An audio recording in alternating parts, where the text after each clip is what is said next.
তো আজকে হচ্ছে 25শে ডিসেম্বর 2024। আমাদের বার কাউন্সিল প্রিলিমিনারি ব্যাচের 74তম ক্লাস এবং সাক্ষ্য আইনের পঞ্চম ক্লাস। আজকে আমরা আলোচনা করব সাক্ষ্য আইনের খুবই গুরুত্বপূর্ণ একটা বিষয়, সেটা হলো স্বীকৃতি এবং স্বীকারোক্তি বা দোষ স্বীকার। তো এটা স্বীকৃতি বা দোষ স্বীকার সম্পর্কে আমাদের সাক্ষ্য আইনের 17 থেকে 31 ধারা পর্যন্ত আলোচনা করা হয়েছে, 17 থেকে 31। তো এটা খুবই গুরুত্বপূর্ণ একটা টপিক। এটা প্রিলিমিনারিতে এখান থেকে আপনি 1-2 প্রশ্ন অবশ্যই এখান থেকে পাবেন। এরপরে লিখিত পরীক্ষায় প্রায় প্রশ্ন এসে থাকে এখান থেকে। সর্বোপরি যারা ফৌজদারি প্র্যাকটিস করবেন বা দেওয়ানি প্র্যাকটিস করবেন, উভয়েরই এই স্বীকৃতি এবং দোষ স্বীকার সম্পর্কে খুব ভালো ধারণা থাকতে হবে। তো আজকে আমরা 17 থেকে 31 ধারা পর্যন্ত সবগুলা ধারাই বিস্তারিতভাবে পড়বো, ব্যাখ্যা করব। আশা করি সবগুলা ধারা সম্পর্কেই আপনারা ভালোভাবে বুঝতে পারবেন। সবাই মনোযোগ দিয়ে শুনবেন। যদি কোনো বিষয় বুঝতে না পারেন, আমার যখন আলোচনা শেষ হয়ে যাবে প্রশ্ন করবেন। তো প্রথমে আমরা চলে আসি যে স্বীকৃতি এবং দোষ স্বীকার। স্বীকৃতিকে ইংরেজিতে বলে অ্যাডমিশন এবং দোষ স্বীকারকে ইংরেজিতে বলে কনফেশন। দোষ স্বীকারকে ইংরেজিতে বলে কনফেশন। তো স্বীকৃতি আসলে কাকে বলে, এটা আগে একটু বই পড়ার আগে আমি একটু যদি এইভাবে ব্যাখ্যা দিই, শুনেন। যে আমরা জানি যে আমাদের সাক্ষ্য আইনের 5 ধারায় বলা হয়েছে যে দুইটা বিষয়ে সাক্ষ্য প্রদান করা যায়। একটা হলো বিচার্য বিষয়, আর একটা হচ্ছে কি প্রাসঙ্গিক বিষয়। এবং আমরা ইতিমধ্যে ধারণা লাভ করেছি যে বিচার্য বিষয় কাকে বলে, প্রাসঙ্গিক বিষয় কাকে বলে। বিচার্য বিষয় কাকে বলে? যে অমুক অমুকরে হত্যা করছে, তাহলে ওই মামলা বিচার্য বিষয় হলো হলো যে অমুক অমুককে হত্যা করেছে কিনা, এটা হলো বিচার্য বিষয়। আর প্রাসঙ্গিক বিষয় কি? বিচার্য বিষয় প্রমাণের জন্য যা যা দরকার তাকে বলে প্রাসঙ্গিক বিষয়। হত্যার আগে বা পরে তাদের সম্পর্ক কেমন ছিল, তাদের মধ্যে কোনো কথোপকথন হয়েছিল কিনা, হত্যার পরে যে হত্যা অভিযুক্ত তাকে কি অবস্থায় পাওয়া গেছে, এই সকল বিষয় হলো কি আপনার প্রাসঙ্গিক বিষয়। অর্থাৎ একটা দেওয়ানি মামলা হোক বা ফৌজদারি মামলা হোক, এক্ষেত্রে সাক্ষ্য দিতে হবে দুইটা বিষয় সম্পর্কে, একটা হলো বিচার্য বিষয় আর একটা কি প্রাসঙ্গিক বিষয়। এখন আমাদের সাক্ষ্য আইনের 17 ধারায় বলতেছে যে স্বীকৃতি বলতেছে যে বিচার্য বিষয় এবং প্রাসঙ্গিক বিষয় সম্পর্কে যে কোনো মৌখিক, লিখিত বা ডিজিটাল রেকর্ডসকে স্বীকৃতি বলে। মানে আপনি যদি বিচার্য বিষয় সম্পর্কে মুখ দিয়ে কিছু বলেন, সেটা স্বীকৃতি। বা প্রাসঙ্গিক বিষয় সম্পর্কে মুখ দিয়ে কিছু বলেন, কি স্বীকৃতি। বা বিচার্য বিষয় বা প্রাসঙ্গিক বিষয় সম্পর্কে মুখ দিয়ে বলেন নাই, লিখিত কিছু দেন, সেটা কি স্বীকৃতি। বা মুখ দিয়েও বলেন নাই, লিখেও দেন নাই, ডিজিটাল রেকর্ড। ডিজিটাল রেকর্ড ধরেন আপনি ভিডিও করে দিচ্ছেন, অডিও আকারে দিচ্ছেন, তা ডিজিটাল রেকর্ডস এক ধরনের কি স্বীকৃতি। দালিলিক সাক্ষ্য সেটা হলো পরের বিষয়, বাট ডিজিটাল রেকর্ডস কেও স্বীকৃতি হিসেবে আহ, আপনার ঘোষণা করা হয়েছে। 2022 সালের আগ পর্যন্ত স্বীকৃতি ছিল আপনার দুই প্রকার, মৌখিক স্বীকৃতি আর লিখিত স্বীকৃতি। আর বর্তমানে স্বীকৃতি কয় প্রকার? 3 প্রকার। মৌখিক স্বীকৃতি, দালিলিক স্বীকৃতি, আর একটা কি ডিজিটাল রেকর্ডস। Digital records. এখন আপনি বলতে পারেন যে স্যার ডিজিটাল রেকর্ডস তো দালিলিক সাক্ষ্য। হ্যাঁ, দালিলিক সাক্ষ্য সেটা পরের ব্যাপার, সাক্ষ্য দালিলিক সাক্ষ্য। বাট যখন স্বীকৃতির বিষয় আসতেছে, মৌখিক স্বীকৃতি, মানে লিখিত স্বীকৃতি, লিখিত স্বীকৃতি দালিলিকের চেয়ে ভালো হয় লিখিত স্বীকৃতি। আর একটা হচ্ছে কি ডিজিটাল রেকর্ডস। ওটা মাথায় নেন না, আপাতত এটা মনে রাখেন যে স্বীকৃতি 3 প্রকার: মৌখিক, লিখিত আর কি ডিজিটাল রেকর্ডস। তার মানে আমি একটু উদাহরণ দেই, আগে শুনেন, লেখেন পরে, মিতা আগে শুনেন। আমরা তো বইতে পড়বোই, আগে বুঝাচ্ছি যে এই জায়গায় একটা হত্যাকাণ্ড সংঘটিত হয়েছে। এখন আপনারা দেখলেন যে হত্যা করছে একজন অভিযুক্ত আর একজন মারা গেছে। তাহলে আমরা যারা এই ঘটনা সম্পর্কে যা যা জানি, আপনারা যদি আদালতের কাছে বলেন, পুলিশের কাছে বলেন, বা যে জায়গায় বলেন না কেন, আপনি তো বিচার্য বিষয় বা প্রাসঙ্গিক বিষয় সম্পর্কে বলতেছেন, এটি কি স্বীকৃতি। ধরেন আমাদের কোচিং এর সামনে রাস্তার উপর যে দোকান আছে, সে দেখলো যে এখান থেকে হই হই করে লোকজন বেরোচ্ছে, একজনের রক্তাক্ত অবস্থায় পড়ে আছে, আর হসপিটালে নেওয়া হচ্ছে কাউরে, সে তো আর দেখে নাই কে কারে হত্যা করছে। তাহলে সেও যে বিবৃতিটা দিবে সেটাই কি স্বীকৃতি। বুঝতে পারছেন? মানে বিচার্য বিষয় বা প্রাসঙ্গিক বিষয় সম্পর্কে কি কি বিবৃতিকে স্বীকৃত বলে? মৌখিক বিবৃতি, লিখিত বিবৃতি, আর একটা কি ডিজিটাল রেকর্ডস। অর্থাৎ সহজ কথা হলো যে মামলা সম্পর্কে যাই বলা হবে তাই কি স্বীকৃতি, অ্যাডমিশন। তো এটা দেওয়ানি মামলায়ও হতে পারে, এটা কি ফৌজদারি মামলায়ও হতে পারে। তো এখন তাহলে যদি পরীক্ষায় প্রশ্ন আসে যে স্বীকৃতি কোন ধরনের মামলায় প্রযোজ্য, দেওয়ানি ফৌজদারি উভয়। এবং স্বীকৃতি কয়টা বিষয় সম্পর্কে দেওয়া যায়? না, দুইটা। একটা হলো বিচার্য বিষয়, একটা কি প্রাসঙ্গিক বিষয়। আর বিচার্য বিষয় বা প্রাসঙ্গিক বিষয় সম্পর্কে কি কি দিলে স্বীকৃতি বলে গণ্য হবে? মৌখিক বিবৃতি, লিখিত বিবৃতি, আর কি ডিজিটাল রেকর্ড। বুঝতে পারছেন? এখন এই অনলাইন আর যারা আছেন, আপনারা কথা শুনতে পাচ্ছেন আমার ক্লিয়ারলি, না বেঁধে যাচ্ছে, ল্যাগ করে নাকি? স্যার বেঁধে যাচ্ছে, স্যার মাঝে মাঝে বেঁধে যায়। আচ্ছা, ওয়েট, একটু অপেক্ষা ক্লিয়ার করেন। শুনি আমি স্যার, তো ক্লিয়ার ক্লিয়ার শুনতেছি। ক্লিয়ার শুনতেছেন? জি জি স্যার, স্যার। আমি ক্লিয়ার শুনতেছি। ঠিক আছে, শুনেন। তো এখন শুনেন, তাহলে আপনাদের একটু পরে যখন আমি জিজ্ঞেস করবো না স্বীকৃতি কাকে বলে, তখন আমতা আমতা করবেন। সহজ কথা হলো যে স্যার, মামলা সম্পর্কে কোনো মানুষ যা জানে তাই বললেই সেটা কি স্বীকৃতি। বইয়ের ভাষা হলো পরে, আগে আমার জিনিসগুলো নিজের ভাষায় বুঝতে হবে। যে মামলা সম্পর্কে কোনো কিছু বলুক, লেখুক, রেকর্ডিং করুক, ভিডিও করুক, ছবি তুলুক, সবই কি স্বীকৃতি। কথা শেষ। স্বীকৃতি দেওয়ানি মামলায়ও হতে পারে, স্বীকৃতি কি ফৌজদারি মামলায়ও হতে পারে। স্বীকৃতির সংজ্ঞা দেওয়া হয়েছে সাক্ষ্য আইনের 17 ধারায়। কত ধারায়? 17 ধারায়। এখন শুনেন, স্বীকারোক্তি কাকে বলে? স্বীকারোক্তিরে ইংরেজিতে বলে কনফেশন। স্বীকারোক্তির আর এক বাংলা হলো দোষ স্বীকার বা অপরাধ স্বীকার। দোষ স্বীকার বা কি অপরাধ স্বীকার। স্বীকারোক্তি, দোষ স্বীকার, অপরাধ স্বীকার, তিনটাই এক জিনিস, ইংরেজিতে বলে কনফেশন। তো স্বীকারোক্তি হলো যখন একজন ব্যক্তি তার নিজের দোষ স্বীকার করতেছে। অর্থাৎ আমি যদি বলি যে আমি তাকে হত্যা করেছি, আমি নিজের দোষ নিজে কি করতেছি স্বীকার করতেছি। প্রথমত আমার এই যে যে আমি যে বললাম এটা একটা স্বীকৃতি। কেন? কারণ এটা তো বিচার্য বিষয়ের সাথে প্রাসঙ্গিক। তাহলে আমি যে বললাম আমি হত্যা করছি, এটা একটা স্বীকৃতি। পরবর্তীতে এটা পরিণত হচ্ছে স্বীকারোক্তিতে। অর্থাৎ যদি কোনো ব্যক্তি নিজের দোষ নিজে স্বীকার করে, তখন এটা প্রথমত স্বীকৃতি। আর যেহেতু নিজের দোষ নিজে স্বীকার করেছে, তখন এটা পরিণত হয়ে যাবে কিসে? স্বীকারোক্তিতে বা অপরাধ স্বীকারে বা দোষ স্বীকারে। এখন আপনারা একটা কমন সেন্স দেখেন, এটা সাধারণ জ্ঞান, আপনার এমনিতেই বোঝা উচিত। অপরাধ স্বীকার, আর একজনের অপরাধ কি আপনি স্বীকার করতে পারেন? অপরাধ স্বীকার বলতে কি বোঝায়? মানে যে অপরাধ করছে সে সেটা স্বীকার করছে, তারাই তো অপরাধ স্বীকার বলে। এখন আমি যদি বলি যে বিকাশ অমুকরে খুন করছে, এটা কি বিকাশের অপরাধ স্বীকার হয়েছে? হয় না। বিকাশের অপরাধ স্বীকার হতো কখন? যদি বিকাশ স্বীকার করতো। দোষ স্বীকার, অপরাধ স্বীকার, স্বীকারোক্তি। আপনারটা তো স্বীকৃতি হবে না। আমি বুঝাচ্ছি, শুনেন আমার। আমি যদি বলি যে আমি হত্যা করেছি, তখন আমার দোষ আমি কি স্বীকার করতেছি। এটা হলো দোষ স্বীকার বা অপরাধ স্বীকার বা কনফেশন। যখন নিজের দোষ নিজে স্বীকার করে সেটা বলে কি অপরাধ স্বীকার, দোষ স্বীকার বা স্বীকারোক্তি বা কনফেশন। বাট ওই যে যে কথা আমি বুঝাইলাম যে আপনাদের, যে অপরের দোষ কি আরেকজন স্বীকার করতে পারে? পারে না।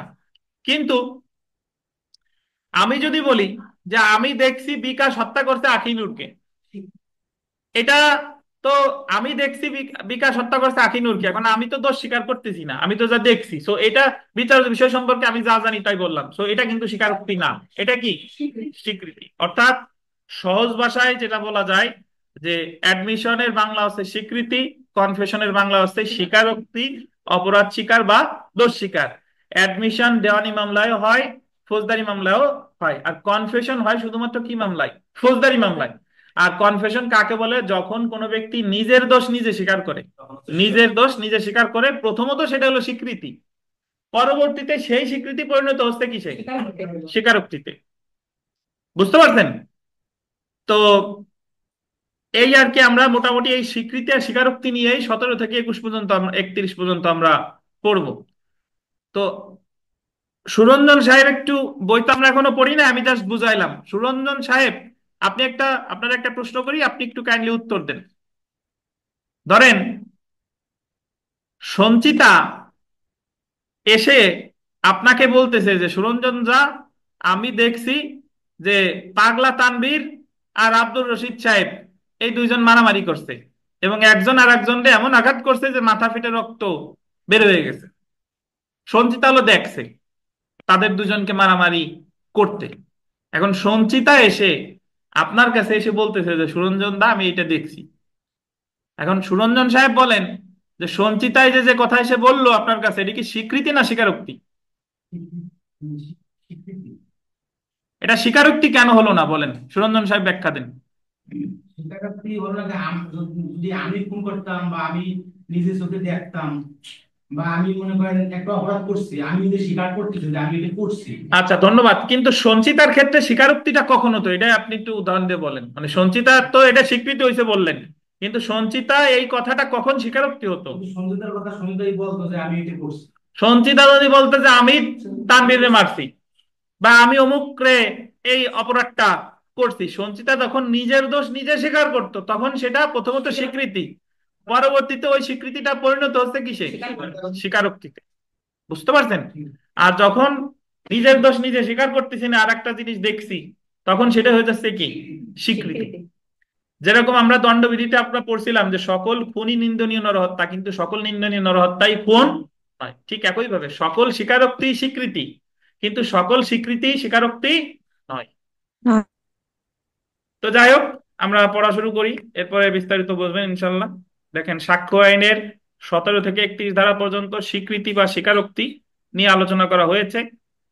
দোষ স্বীকারোক্তি স্বীকৃতির একটি শাখা, মানে স্বীকৃতির ধরেন পরবর্তী বংশধর হলো কনফেশন, অ্যাডমিশনের বংশধর হচ্ছে কি? কনফেশন, বাট মূল যে ব্যক্তি সে হচ্ছে কি? অ্যাডমিশন। জি। এবং 24 থেকে 30 ধারা পর্যন্ত দোষ স্বীকারোক্তি সংক্রান্ত বিধান নামে পরিচিত।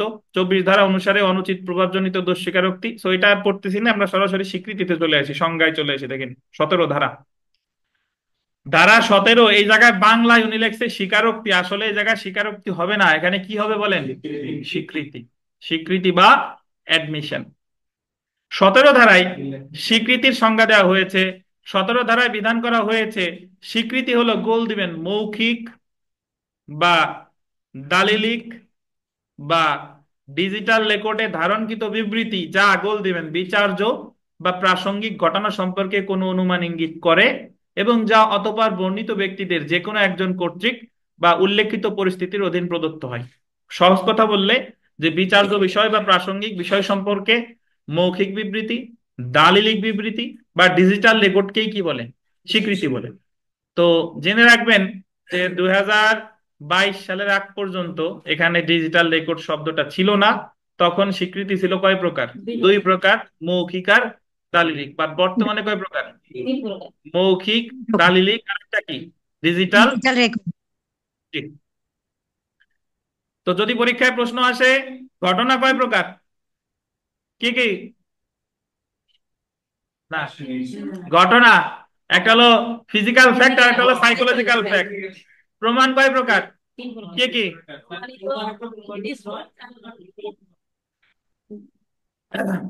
প্রুফড, ডিসপ্রুভড, আর একটা কি? Not proofed. আচ্ছা, স্বীকৃতি কয় প্রকার? তিন প্রকার। কি কি? মৌখিক, দালিলিক, আর কি? Digital record. বুঝতে পারছেন? আচ্ছা, তো এখন আমরা চলে আসি স্বীকৃতির উপাদান। এটা অবশ্যই একটি বিবৃতি হতে হবে, আন্ডারলাইন করবেন, একটা স্টেটমেন্ট হতে হবে। এমন বিবৃতি মৌখিক বা দালিলিক হতে পারে বা ডিজিটাল রেকর্ডে ধারণকৃত হতে পারে।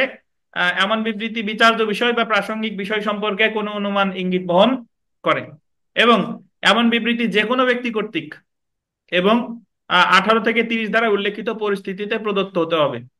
জাস্ট আপনি মনে রাখেন যে আহ 18 থেকে 30 ধারায় যে বিধান আছে সে অনুসারে স্বীকৃতিটা প্রদত্ত হতে হবে।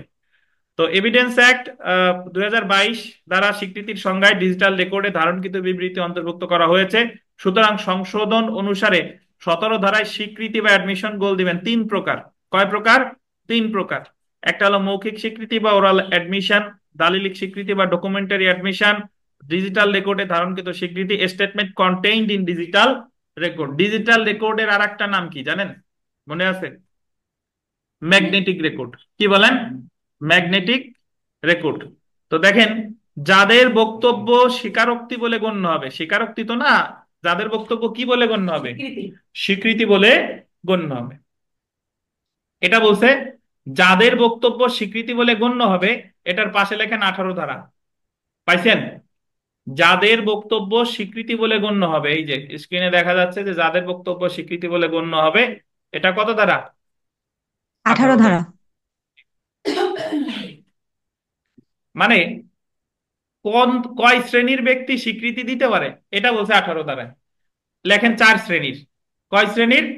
4 শ্রেণীর। তো চার এখানে আরেক, যদি পরীক্ষায় প্রশ্ন আসে যে কয় শ্রেণীর ব্যক্তি স্বীকৃতি প্রদান করতে পারে, তখন উত্তর হবে কয় শ্রেণী? চার চার শ্রেণী শ্রেণীর। জি, আসসালামু আলাইকুম।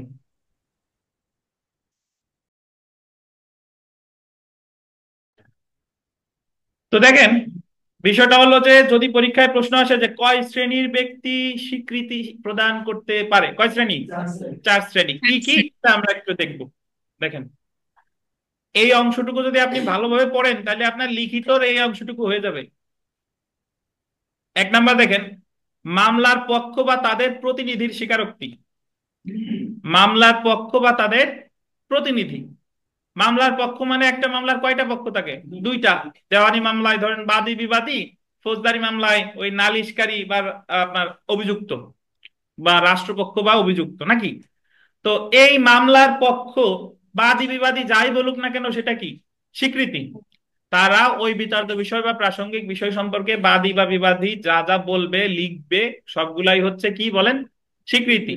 আর বাদী বা বিবাদী ছাড়া তাদের যে প্রতিনিধি আছে, তাদের প্রতিনিধি কে হতে পারে? তাদের প্রতিনিধি হতে পারে তাদের ছেলে মেয়ে, মারা গেলে তাদের ছেলে মেয়ে প্রতিনিধি না? অথবা তাদের ওয়াইফ, অথবা যদি সে আপনার পাওয়ার অফ অ্যাটর্নির মাধ্যমে কাউকে প্রতিনিধি করে, তারাও কোনো বিবৃতি দিলে সেটাও কি বলে গণ্য হবে? স্বীকৃতি বলে গণ্য হবে। তাহলে পরীক্ষায় আমরা প্রথম যেটা জানলাম যে মামলার পক্ষ স্বীকৃতি প্রদান করতে পারে, আর কে কে পারে? তাদের প্রতিনিধি। ধন্যবাদ। প্রতিনিধি।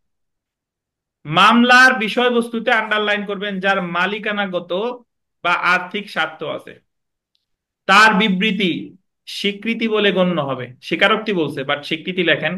তার বিবৃতি স্বীকৃতি বলে গণ্য হবে যদি সে অনুরূপ স্বার্থ সংশ্লিষ্ট ব্যক্তি হিসেবে স্বীকৃতি দেয়।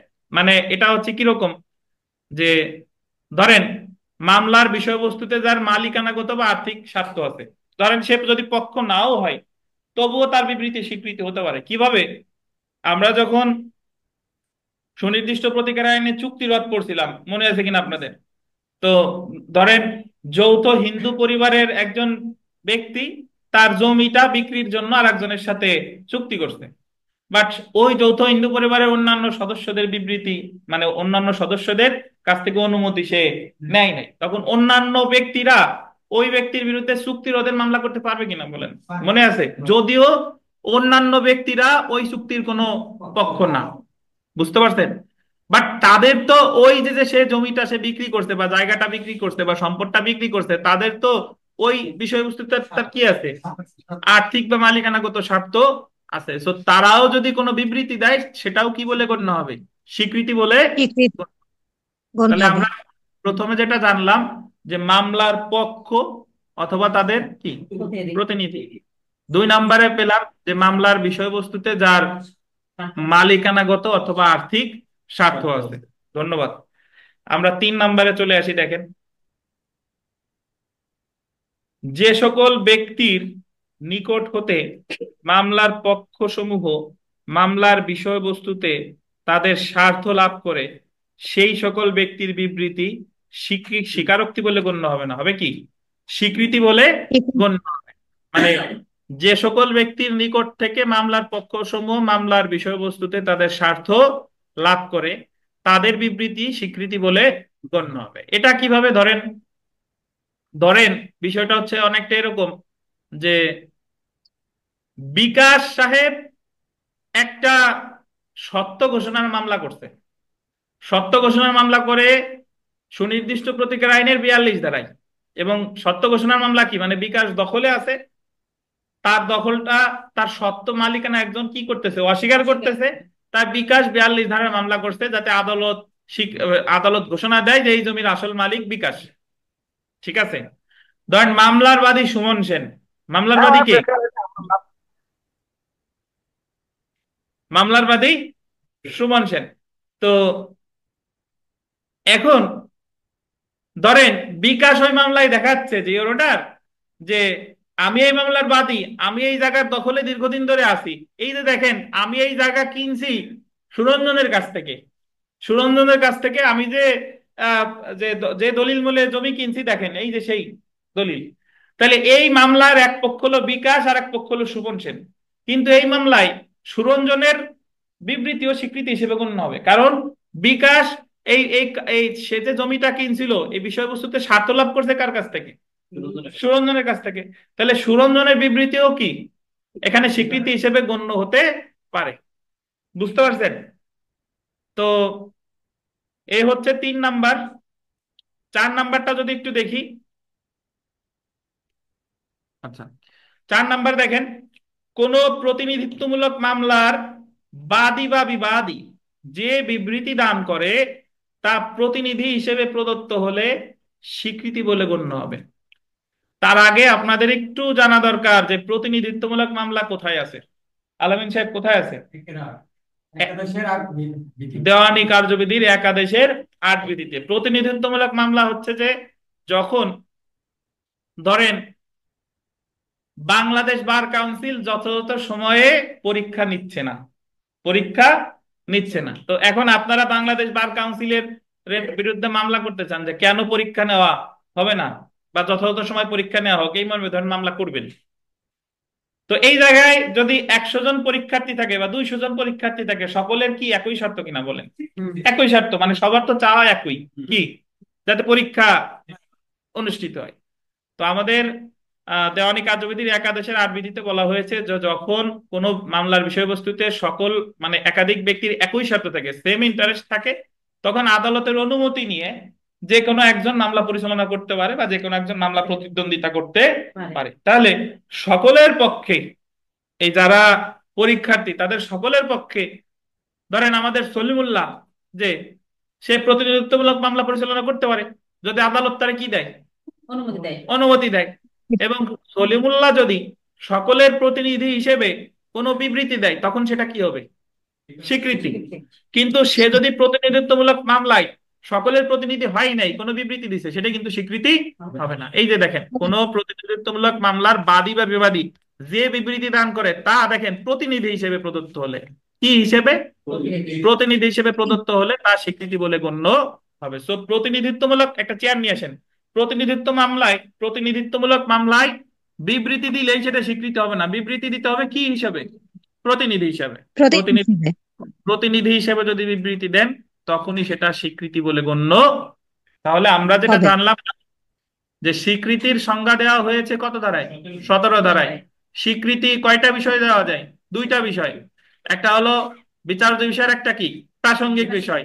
বিচার্য বিষয় বা প্রাসঙ্গিক বিষয় কয় ধরনের স্বীকৃতি দেওয়া যায়? 3 ধরনের। মৌখিক, দালিলিক, কি ডিজিটাল রেকর্ড। 18 ধারায় বললো যে স্বীকৃতি দিতে পারে কয় শ্রেণীর লোক? 4 শ্রেণী। কয় শ্রেণী? 4 শ্রেণী। তারা চার। হচ্ছে যে আপনার প্রথম যেটা মামলার পক্ষ বা তাদের প্রতিনিধি, নাকি? জি আচ্ছা, স্যার। তারপরে যেখানে তাদের আর্থিক বা মালিকানা স্বার্থ, মামলার বিষয়বস্তুতে যারা আর্থিক বা মালিকানা স্বার্থ আছে, নাকি? তারপরে তিন জি নম্বরে স্যার। ছিল মামলার পক্ষসমূহ যার কাছ থেকে বিষয়বস্তুতে স্বার্থ লাভ করে। আর 4 নম্বরে হলো যে বাদী বা বিবাদী যদি প্রতিনিধিত্বমূলক মামলায় প্রতিনিধি হিসেবে যদি কোনো বিবৃতি দিয়ে থাকে সেটাও স্বীকৃতি বলে গণ্য হবে। এই 4টা হবে। কারণই বলতে কত ধারায়? 18 ধারায়। তো এখন আমি আপনাদের যে এডিশনাল একটা পেজ দিছি ওই পেজটা হাতে নেন। স্যার বলেন, স্যার খাইরে দিছি, স্যার বলেন। এই ল এক্সাম এক্সপার্টে 18 ধারায় 5 শ্রেণীর লোকের স্বীকৃতি গ্রহণ করছে স্যার। ল এক্সাম খবর তো আমি জানি না, আমি জানি বেয়ার অ্যাক্টের খবর আর আইন পাঠের এটা খবর। কি স্যার 4 না 5?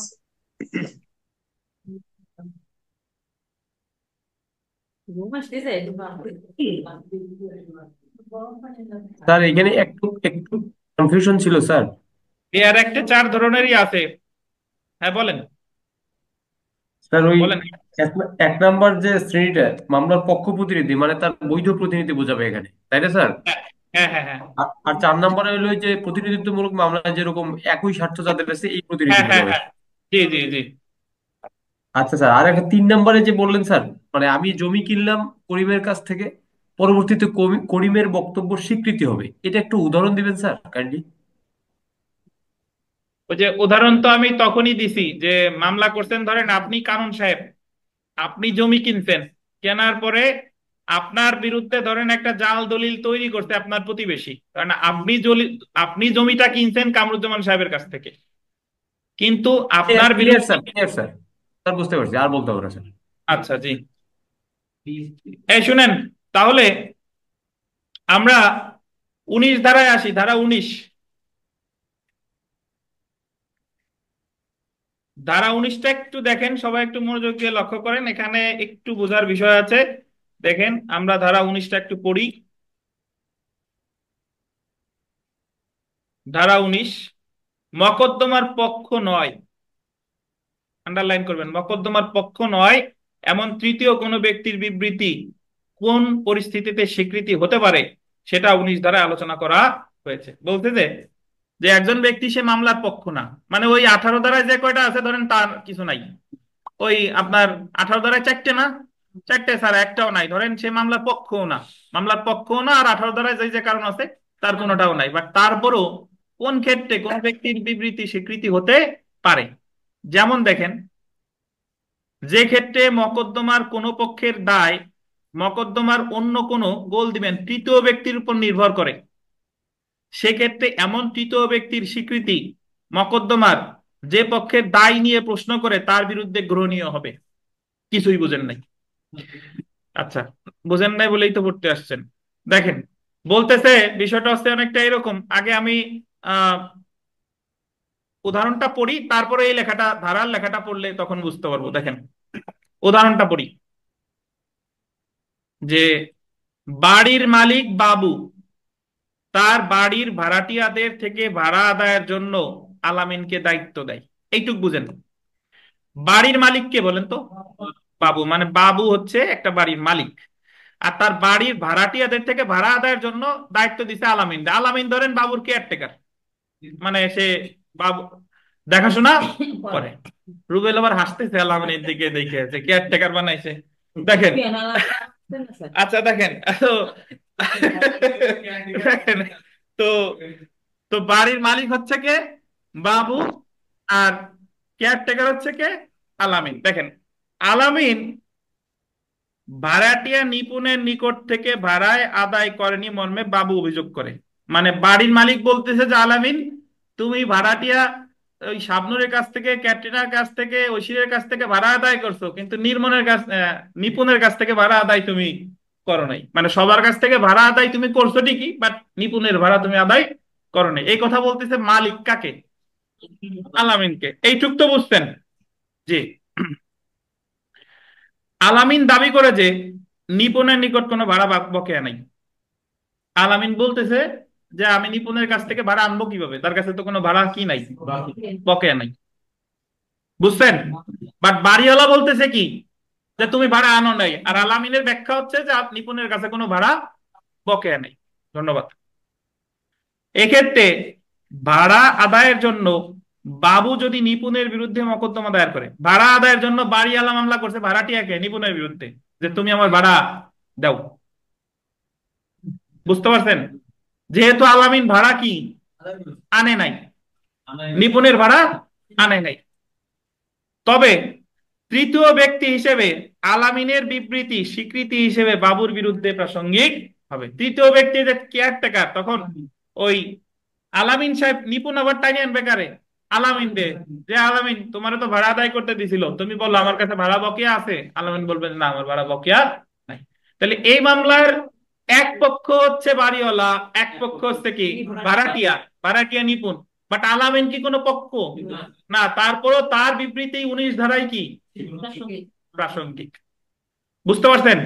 এবার 19 ধারার ওই লেখাটা পড়ি। যেমন দেখেন, যেমন 19 ধারায় চলে এসে দেখেন, যেমন যে ক্ষেত্রে মকদ্দমার কোনো পক্ষের দায় মকদ্দমার অন্য কোনো তৃতীয় ব্যক্তির উপর নির্ভর করে। পাইছেন? মকদ্দমার পক্ষের দায় মানে বাড়িওয়ালার দায় নির্ভর করছে কার উপরে? ওই যে তত্ত্বাবধায়কের উপরে, কেয়ারটেকারের উপরে। সেই ক্ষেত্রে এমন তৃতীয় ব্যক্তির স্বীকৃতি, মানে ওই তৃতীয় আলামিনের স্বীকৃতি মকদ্দমার যে পক্ষের দায় নিয়ে প্রশ্ন তার গোল দিবেন বিরুদ্ধে গ্রহণীয় হবে। বাড়িওয়ালার পক্ষে না, কিসে? বাড়িওয়ালার বিরুদ্ধে। বিরুদ্ধে। বুঝতে পারছেন? ভাড়াটিয়া বাবুর বিরুদ্ধে ভাড়াটিয়া হ্যাঁ আছে নিপুণ হ্যাঁ ওটি কারণ এটা বাবুর পক্ষে যাচ্ছে আর রাস্তা হলো আপনার ওই যে এটা হতে পারে কি বাবুর জি সহজ ভাষায় হ্যাঁ তৃতীয় ব্যক্তির স্বীকৃতি যখন প্রাসঙ্গিক, হ্যাঁ, মামলার পক্ষ নয় এমন তৃতীয় ব্যক্তির স্বীকৃতি যখন প্রাসঙ্গিক। আচ্ছা বুঝতে পারছেন? এই 19 বুঝতেন? মিতা বুঝতে জি পারছেন স্যার না? আচ্ছা ধন্যবাদ। 19 আর 20 একই, কয় না যে 19-20 পার্থক্য, 19-20 এই জায়গাও সেই 19-20 একই, ওই একই টাইপ। একটু দেখবেন আমরা 20 ধারাটা একটু পড়ি। বিথিকা এদিক সেদিক উল্টাচ্ছেন কেন? না স্যার আমি ওই যে আগেরটা লিখছিলেন না স্যার আমি এটা একটু লেখা বাকি ছিল কে লেখা ও লেখা লাগবে কা? যা বুঝাচ্ছি তাই বোঝেন ওটা আগে। না স্যার এই 18 লিখছিলাম এখন তো দেখেন ধারা 20, 20 ধারা অনুসারে মকদ্দমার কোন পক্ষ, আন্ডারলাইন করবেন, কোন তথ্য বা মতামতের জন্য যখন কোনো বিষয় তৃতীয় কোনো ব্যক্তির নিকট উল্লেখ করে, তখন উক্ত তৃতীয় ব্যক্তির তথ্য বা মতামত দ্বারা মকদ্দমার পক্ষ বাদিত হবে। শুধু ধারা পড়ে কিছু বোঝা যায় না, একটু কঠিন হয়ে যায়। আগে আমরা উদাহরণটা পড়ি, তারপরে ধারা পড়লে বুঝবো। দেখেন, প্রশ্ন হলো কাবির কর্তৃক খায়রুলের নিকট বিক্রিত একটি ঘোড়া সুস্থ কিনা। প্রশ্ন উঠছে যে কাবির একটা ঘোড়া বিক্রি করছে কার কাছে? খায়রুলের কাছে। এই ঘোড়াটা কি সুস্থ কিনা? তাহলে এই জায়গায় বিক্রেতাকে কাবির, আর ক্রেতাকে খায়রুল। খায়রুল কি কিনছে? ঘোড়া। প্রশ্ন উঠছে যে কাবির যে ঘোড়াটা বিক্রি করছে এটা পাগলা ঘোড়া কিনা নাকি সুস্থ কিনা। দেখেন তো কাবির খায়রুলকে বলে যে গনির নিকট যাও এবং জিজ্ঞাসা করো। খায়রুল যখন ঘোড়া কিনতে আসছিল তখন কাবিরের কাছে এসে বলছে যে দেখলাম আপনি একটা ঘোড়া বিক্রি করবেন। তখন কাবির বলতেছে যে ঘোড়ার বিষয় যাবতীয় যা যা আছে তুমি আমার কেয়ারটেকার গনির কাছে যাও, সে তোমার সবকিছু বলে দিবে। এই জায়গায় কাবির কিছু দাম টাম সুস্থ অসুস্থ কিছুই কি বলেন বলে নাই। সে পাঠাইছে কার কাছে? গনির কাছে। সে ঘোড়া সম্পর্কে সবকিছু জানে, মানে কে জানে? গনি জানে। ঘোড়া সম্পর্কে গনির বিবৃতি স্বীকৃতি হিসেবে প্রাসঙ্গিক হবে।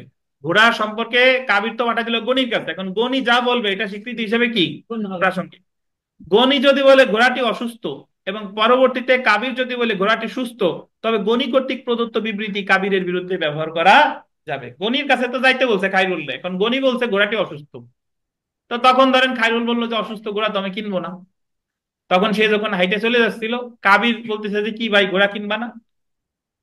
গনি বলতেছে, মানে খাইরুল বলতেছে যে ঘোড়া কিনবো কি, গনি তো বলছে ঘোড়া অসুস্থ। তখন মূল যে মালিক সে আবার বলতেছে কি না ঘোড়া হলো সুস্থ। বাট সে এখন সুস্থ বললে কি হবে না, কাজ হবে না। ওই গনির যে বিবৃতি সেটা কাবিরের বিরুদ্ধে ব্যবহার করা যাবে। বুঝতে পারছেন? তো আপনার কাছে 19 আর 20 একই রকম, একই 19-20 বলে না, 19-20 19-20 মতোই। ওই জায়গা দায় নির্ভর করছে, আর এই জায়গায় যদি কোনো তথ্য। এবার আমরা 19-এর ভাষাটা পড়ি, 20-এর ধারা ভাষাটা পড়ি 20-এর, তাহলে বুঝতে পারবেন। দেখেন 20 ধারা অনুসারে মকদ্দমার কোন পক্ষ ধরেন এই জায়গায় ওই একটা পক্ষ তো অবশ্যই কাবির হবে। কোন পক্ষ কোন তথ্য বা মতামতের জন্য যখন কোনো বিষয় তৃতীয় ব্যক্তির নিকট উল্লেখ করে, তাহলে এই জায়গা কাবির তথ্য বা মতামতের জন্য উল্লেখ করতেছে কার উপরে? গনির উপরে। তখন গণিত উক্ত তৃতীয় ব্যক্তির তথ্য বা মতামত দ্বারা মকদ্দমার পক্ষ বাধিত হবে। বুঝতে পারছেন? তো এখন আপনি বলতে পারেন যে স্যার তাহলে 19 আর 20 ধারার ভিতরে পার্থক্য কি? 19 আর 20 ধারা অলমোস্ট সেম। 19-এ বলছে যে আপনি ভাড়া তোলার দায়িত্ব দিছিলেন একজন, ওই জায়গায় দায় ছিল, আপনার দায় একজনে দিছিলেন। তো সেই ক্ষেত্রে ওই যারে দিছিলেন তার বিবৃতি আপনার বিরুদ্ধে প্রাসঙ্গিক, বা তার স্বীকৃতি আপনার বিরুদ্ধে প্রাসঙ্গিক, যদিও সে মামলার কোনো পক্ষ না। আর এই জায়গায় আপনি কোনো তথ্য নেওয়ার জন্য পাঠাইছিলেন আর একজনের কাছে, তো সে যে তথ্য দিবে ওই স্বীকৃতিটা আপনার বিরুদ্ধে প্রাসঙ্গিক। এটা কত? 20। এই হলো আপনার 19 আর 20। 19 আর 20 হলো এরকম যে মামলায় যারা পক্ষ না তাদের বিবৃতি কখন স্বীকৃতি হিসেবে গণ্য হবে। মামলায় যারা কি পক্ষ না, মানে সে বাদীও না সে কি বিবাদীও না, তাদের বিবৃতি কখন স্বীকৃতি হিসেবে প্রাসঙ্গিক হবে এটাই বলছে কত ধারায়, 19 ধারা আর 20 ধারা। 19 ধারা আপনি মনে রাখবেন ভাড়া আদায়ের উদাহরণ দিয়ে, আর 20 ধারা মনে রাখবেন কি, গোরা পাগল কিনা এটা দিয়ে। বুঝতেন? তো আজান দেশে যেহেতু নামাজের বিরতি, এরপরে আমরা শুরু করব। আজকে এই 31 ধারা পর্যন্ত পড়বো ইনশাল্লাহ।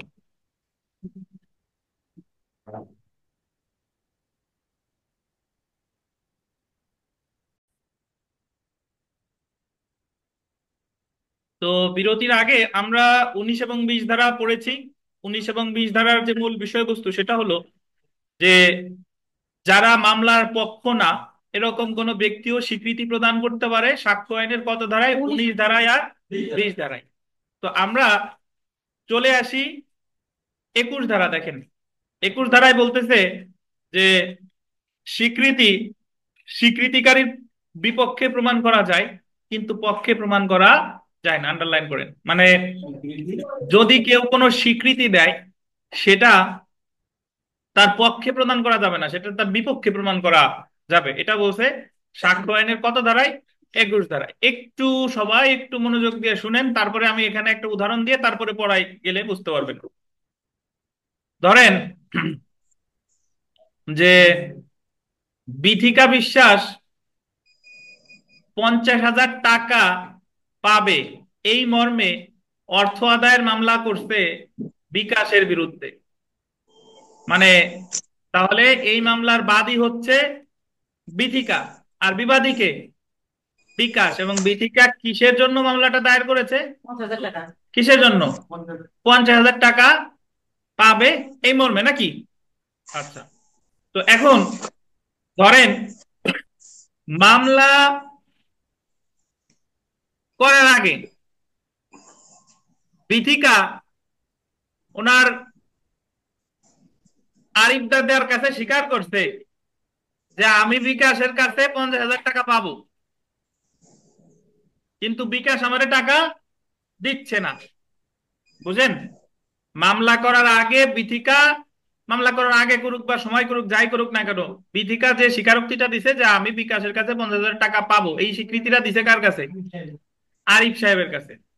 তো এখন বিথিকা এই যে যে স্বীকৃতিটা দিচ্ছে, এই স্বীকৃতিটা উনার ওই মামলায় বিথিকার পক্ষে ব্যবহার করা যাবে না। কারণ এই স্বীকৃতিটা যে বিথিকা যে বলছে যে আমি বিকাশের কাছে 50,000 টাকা পাবো, এটা উনার কিসে যায়, পক্ষে যায়। বুঝতে পারছেন? উনি তো মামলা করছে বিকাশের বিরুদ্ধে 50,000 টাকা পাবে, আবার মামলা করার আগে আরিফের কাছে স্বীকার বলছে যে আমি আসলেই বিকাশের কাছে 50,000 টাকা পাবো। তো বিথিকা এই জায়গায় বলতে পারবে না যে ওনার, যে আপনার যদি বিশ্বাস না হয় দেখেন আমি মামলা করার আগে বলছিলাম যে আমি আসলেই বিকাশের কাছে টাকা পাবো। এই স্বীকৃতিটা ব্যবহার করা বিথিকার পক্ষে ব্যবহার করা যাবে না। বাট বিথিকা যদি বলতো আরিফের কাছে যে আমি বিকাশের কাছে কোনো টাকা পয়সা কিছু পাবো না, কিছুদিন পর খালি খালি মামলা একটা ওর বিরুদ্ধে করবো 50,000 টাকার। বুঝতে পারছেন? তো এই যে যে স্বীকৃতিটা বিথিকা দিছে এটা বর্তমান মামলার কি বলেন তো, বিরুদ্ধে, ওনার বিরুদ্ধে না।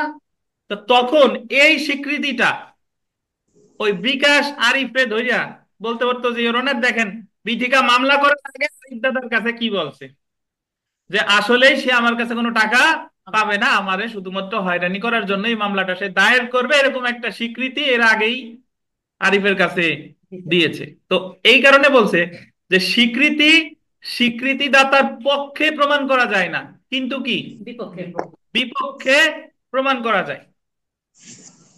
বুঝাইতে পারি না বোধহয়। ধরেন একজন আসামির বিরুদ্ধে চুরির মামলা হয়েছে, যে গরু চুরি করছে ধরেন। তো সে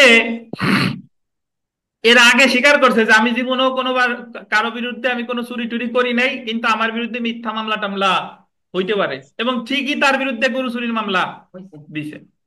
তা এই যে যে মামলা হওয়ার আগে সে যার কাছে যে স্বীকৃতি গুলো দিছিল যে আমার বিরুদ্ধে মামলা হওয়ার আশঙ্কা আমি করতেছি, বাট আমি কোনো চুরি টুরি কিছু করি নাই, এই স্বীকৃতিটা যদি এই মামলায় ব্যবহার করতে যায় তাহলে ওর কিসে আসে, পক্ষে আসে, এটা ব্যবহার করা যাবে না।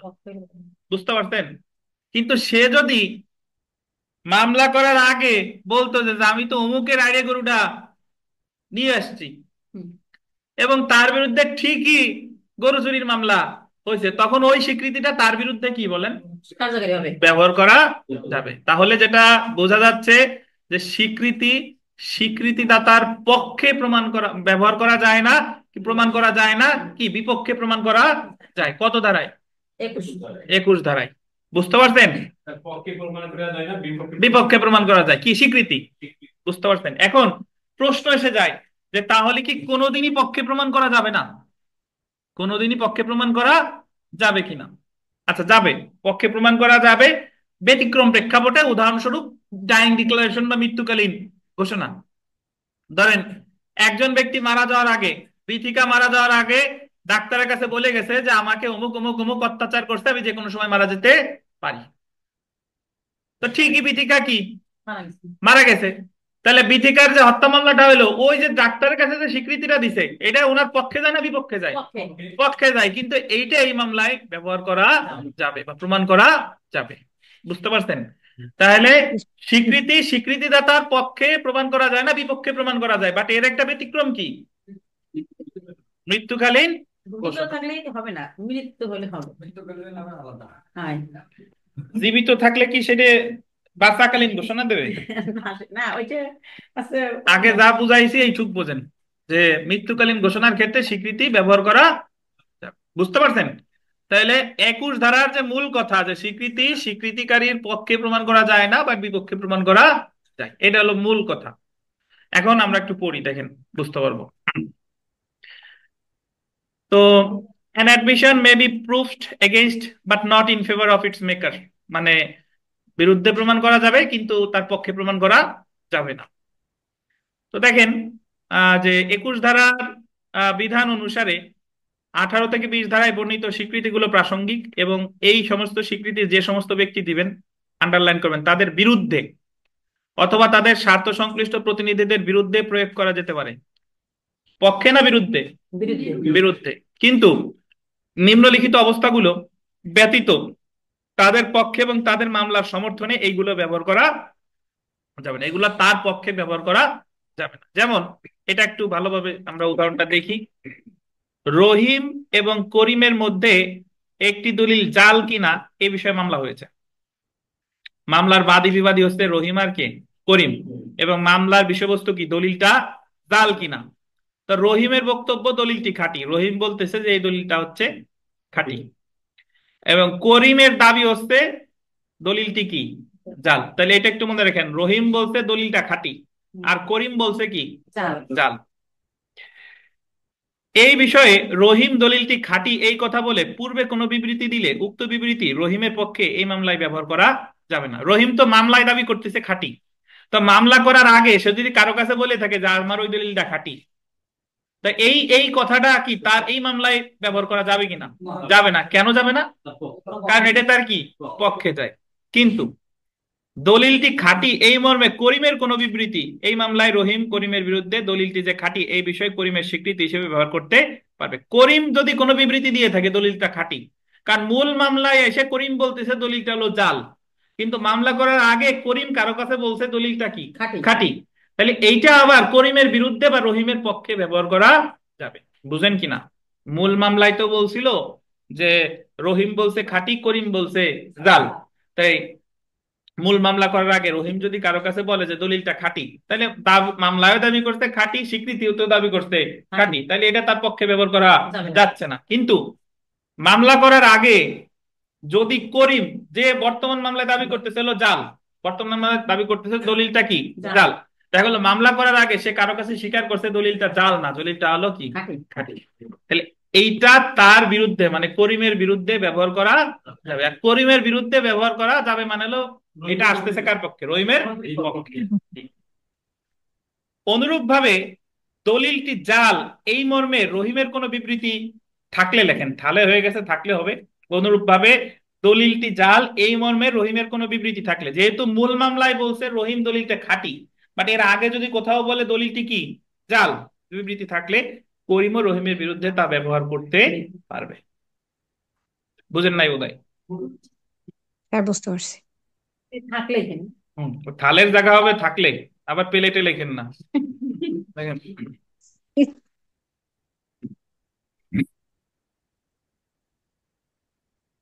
শুনেন, এই ধারাগুলা আপনি যদি একা একা সাক্ষ্য আইনের একটা বই ধরে বেয়ার এক মানে মূল আইন ধরে পড়তে বসবেন, দেখবেন কি যে আপনার যদি 100% না 200% কনসেন্ট্রেশন দিতে হবে, তারপরেও একা একা কয়েকবার পড়ার পর আপনার মাথায় ঢুকবে।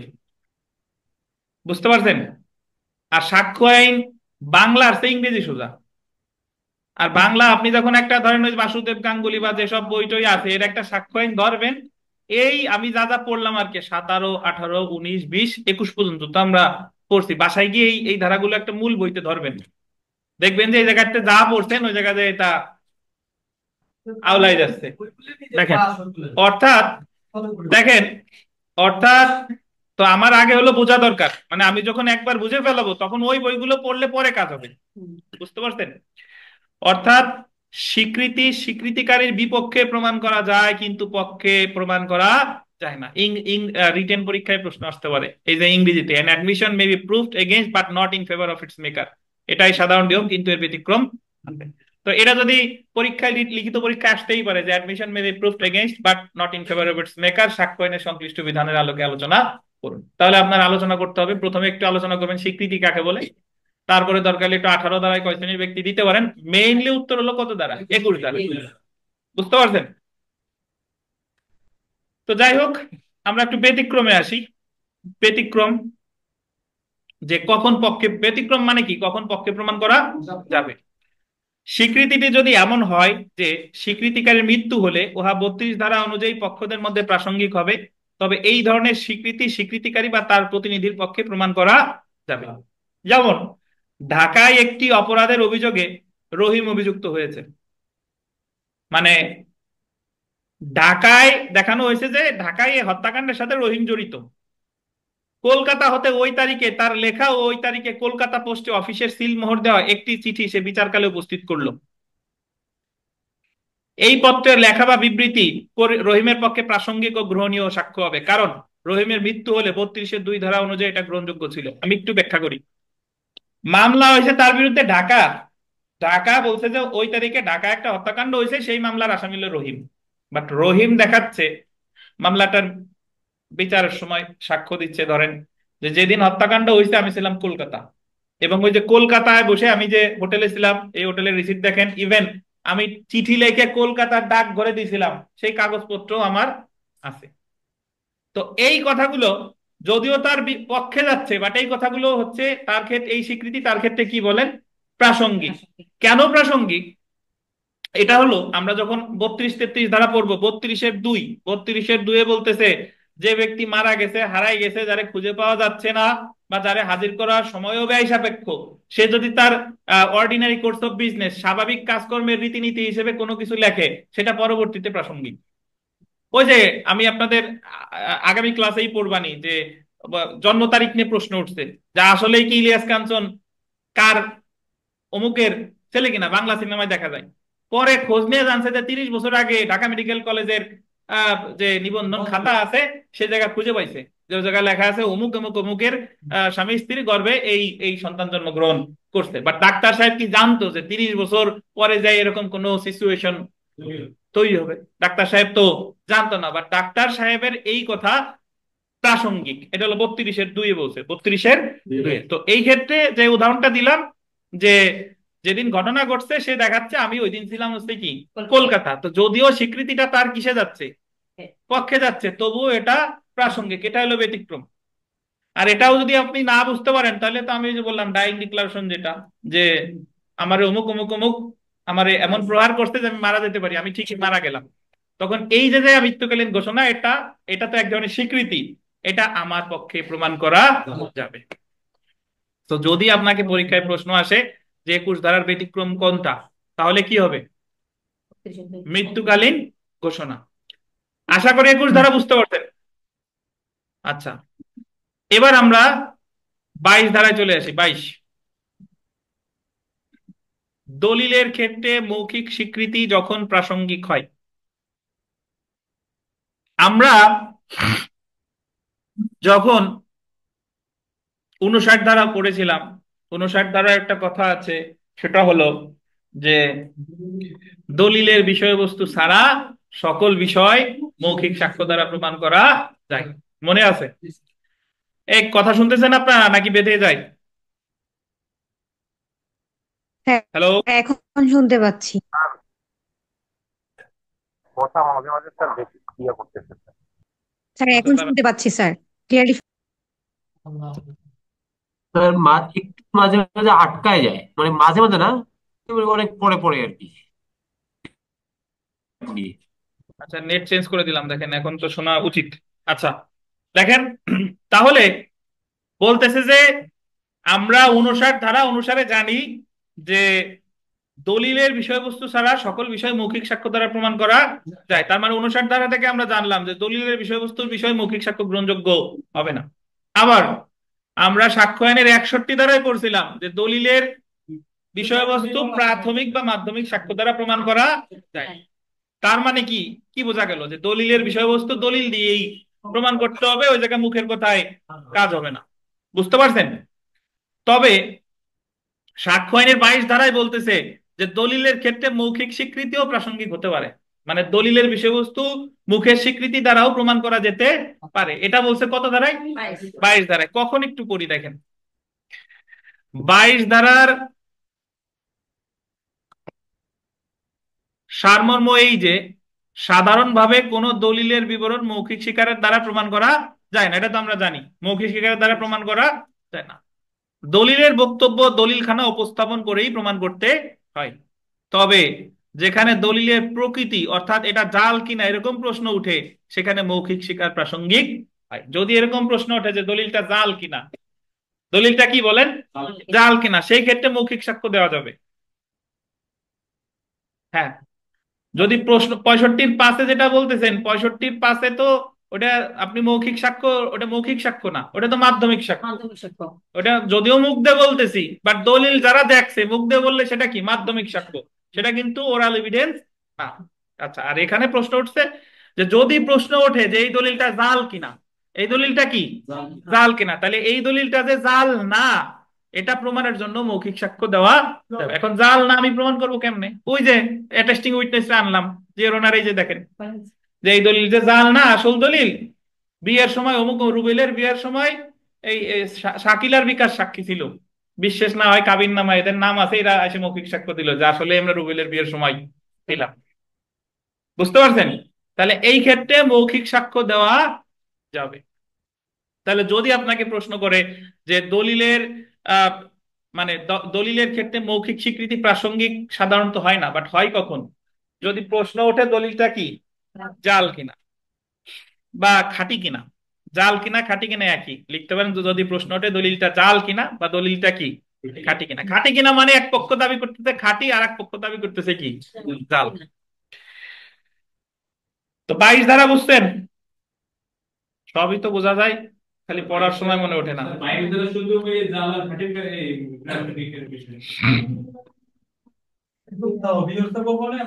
দেখেন, তো এখন আমরা আমরা কি কি পড়লাম আমি একটু আপনাদের মনে করাই দিই। 17 ধারায় পড়লাম স্বীকৃতির সংজ্ঞা, 18 ধারায় পড়লাম স্বীকৃতি কারা কারা দিতে পারে, 4 শ্রেণীর ব্যক্তি। 19 আর 20 ধারায় পড়লাম যে পক্ষ না হইলেও কখন তৃতীয় ব্যক্তি স্বীকৃতি প্রদান করতে পারে। একটা 19 হলো দায়, ওই যে ভাড়া আদায়, আর 20 হলো যে ঘোড়ার তথ্য। ঠিক আছে? আর 21 বললাম, 21 ধারা যে স্বীকৃতিদাতার পক্ষে প্রমাণ করা যায় না, তবে কিসে প্রমাণ করা যায়, বিপক্ষে প্রমাণ করা যায়। আর 22 যেটা পড়লাম সেটা হলো যে দলিলের ক্ষেত্রেও মৌখিক স্বীকৃতি কখন প্রাসঙ্গিক হতে পারে। বুঝতে পারছেন? আচ্ছা, এখন আমরা চলে আসি ধারা 23, দেওয়ানি মামলায় যখন স্বীকৃতি প্রাসঙ্গিক হবে না। তো এখানে সাধারণত আমরা জানি যে স্বীকৃতি দেওয়ানি হোক ফৌজদারি মামলায় কি বলেন দেওয়া যায় প্রাসঙ্গিক। তবে যখন দেওয়ানি মামলায় যখন মানে এরকম যদি হয় যে আমি যখন একটা কথা আরেকজনকে বলতেছি, তখন বললাম যে ভাই তোমার আমি বলতেছি ঠিকই ঠিক আছে, বাট তুমি এটা আদালতে গিয়ে বলতে পারবা না, মানে বলার সময় বলে দিচ্ছি যে এটা আদালতে স্বীকৃতি হিসেবে প্রাসঙ্গিক হবে না। আমি একজনের কাছে বিচার্য বিষয় সম্পর্কে একটা কথা বলতেছি, বাট বললাম যে আমি তোমার কাছে বলতেছি ঠিক আছে, বাট এটা কি হবে না স্বীকৃতি হিসেবে প্রাসঙ্গিক হবে না, আগে থেকে বলে নিছি, শর্ত দিয়ে নিছি।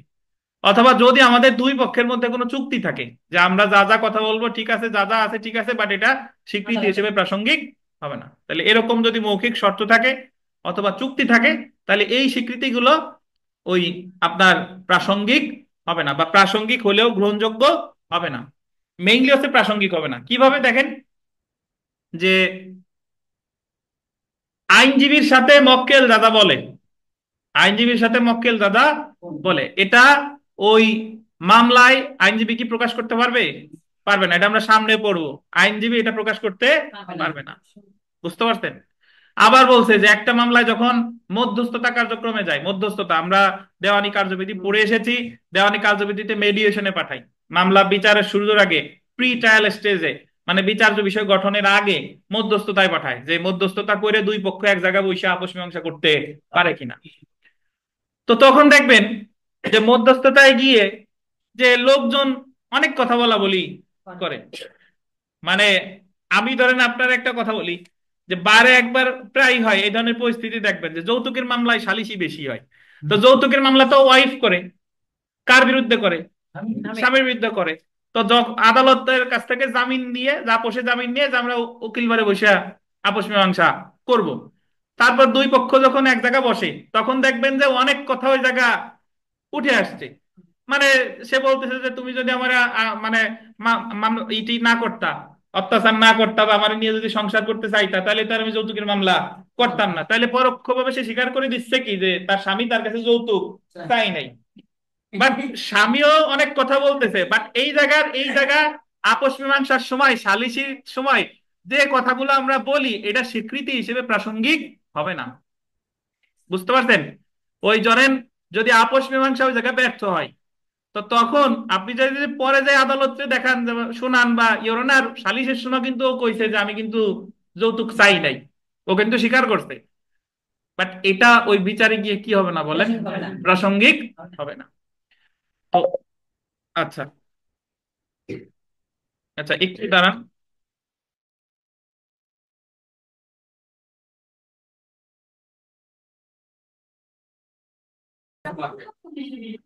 আচ্ছা, কথা বলেন না। সো যে কথা বললাম আর কি, যে দেওয়ানি মামলায় 23 ধারা অনুসারে, আমাদের 23 ধারায় বলছে যে দুইটা ক্ষেত্রে স্বীকৃতি প্রাসঙ্গিক হবে না। সেইগুলো হচ্ছে যে যদি তাদের মধ্যে থেকে শুরুতে এই বিষয়ে বলা থাকে অথবা কোনো চুক্তি থাকে। দেখেন 23 ধারা অনুসারে দেওয়ানি মামলায় কোনো স্বীকৃতি যদি এমন কোনো প্রকাশ্য শর্তাধীনে হয়ে থাকে যে এই বিষয়ে কোনো সাক্ষ্য দেওয়া হবে না, অথবা বিচারকালে আদালত যদি অনুমান করতে পারেন যে স্বীকৃতি এমন পরিস্থিতিতে হয়েছিল যখন পক্ষগণের মধ্যে কথা হয়েছিল যে স্বীকৃতি বিষয়ে কোনো সাক্ষ্য দেওয়া যাইবে না, তখন এই প্রকার স্বীকৃতি প্রাসঙ্গিক হবে না। ওই যে দেখছেন, মানে এমন পরিস্থিতিতে স্বীকৃতিটা দিছিল যখন কি কি বলা হয়েছিল যে এই বিষয়ে কোনো স্বীকৃতি দেওয়া সামনে যাবে না। যেমন দেখেন, যেমন যদি একটু পড়ি, যে দুই পক্ষের মধ্যে মামলা চলাকালীন উভয় পক্ষের হিতৈষীদের উদ্যোগে, হিতৈষী মানে হলো যারা তাদের ভালো চায়, যে হিতাকাঙ্ক্ষী উদ্যোগে মামলার বিষয়বস্তু আপোষ নিষ্পত্তির জন্য বৈঠক বসলো, আপোষের জন্য দুই পক্ষ বসলো। তো স্বাভাবিক কারণেই এই জাতীয় আপোষ আলোচনাতে উভয় পক্ষ সরল মনে অনেক কথা বলে থাকেন এবং স্বীকার করে থাকেন, কিন্তু শেষ পর্যন্ত যদি আলোচনা ভণ্ডুল হইয়া যায়, তবে এই জাতীয় আপোষ আলোচনায় এক পক্ষ যা স্বীকার করেছে তা তার বিরুদ্ধে এই ধারা অনুযায়ী প্রাসঙ্গিক হবে না। একটু আগে বললাম না এই কথা, যে অর্থাৎ সাক্ষ্য হিসেবে ব্যবহার করা যাবে না। তো তারপরে দেখেন যে শান্তি প্রতিষ্ঠার জন্য বিবাদমান পক্ষদের মধ্যে যে সমস্ত বক্তব্যের আদান প্রদান হয় নীতিগত কারণে, সেইগুলো এই ধারা অনুযায়ী আদালতে গ্রহণযোগ্য হয় না। এই ধারার ব্যাখ্যায় বলা আছে, যেসব ক্ষেত্রে 126 ধারা অনুযায়ী কোনো আইনজীবী সাক্ষ্য দিতে বাধ্য তা এই ধারার আওতায় আসবে না। এই প্রসঙ্গে 126 ধারায় বলা আছে যে কোনো ব্যক্তি বেআইনি উদ্দেশ্য বা প্রতারণার জন্য কোনো আইনজীবীর নিকট কোনো স্বীকৃতি দিলে আইনজীবী সাক্ষী রূপে দিতে পারবে এবং তা প্রাসঙ্গিক হবে। মানে হলো যে আমরা যখন 126 ধারা পড়বো তখন ভালো জানবেন যে আপনি যদি কোনো একটা ঘটনা ঘটাই এসে আইনজীবীর কাছে বলেন, আইনজীবী সেটা বলতে পারবে না। বাট আপনি যদি আইনজীবীর কাছে আইসে বলেন যে আমি একটা অপরাধ করতে যাচ্ছি বা একটা ঘটনা ঘটাইতে তখন আবার সেটা সেটা প্রাসঙ্গিক। বুঝতে পারছেন? তাহলে এই ছিল মোটামুটি আমাদের 23 ধারা পর্যন্ত। এরপর 29 ধারা, এটা স্বীকারোক্তির ক্ষেত্রে লাগবে। আমরা আপাতত আইন পাঠে চলে আসি।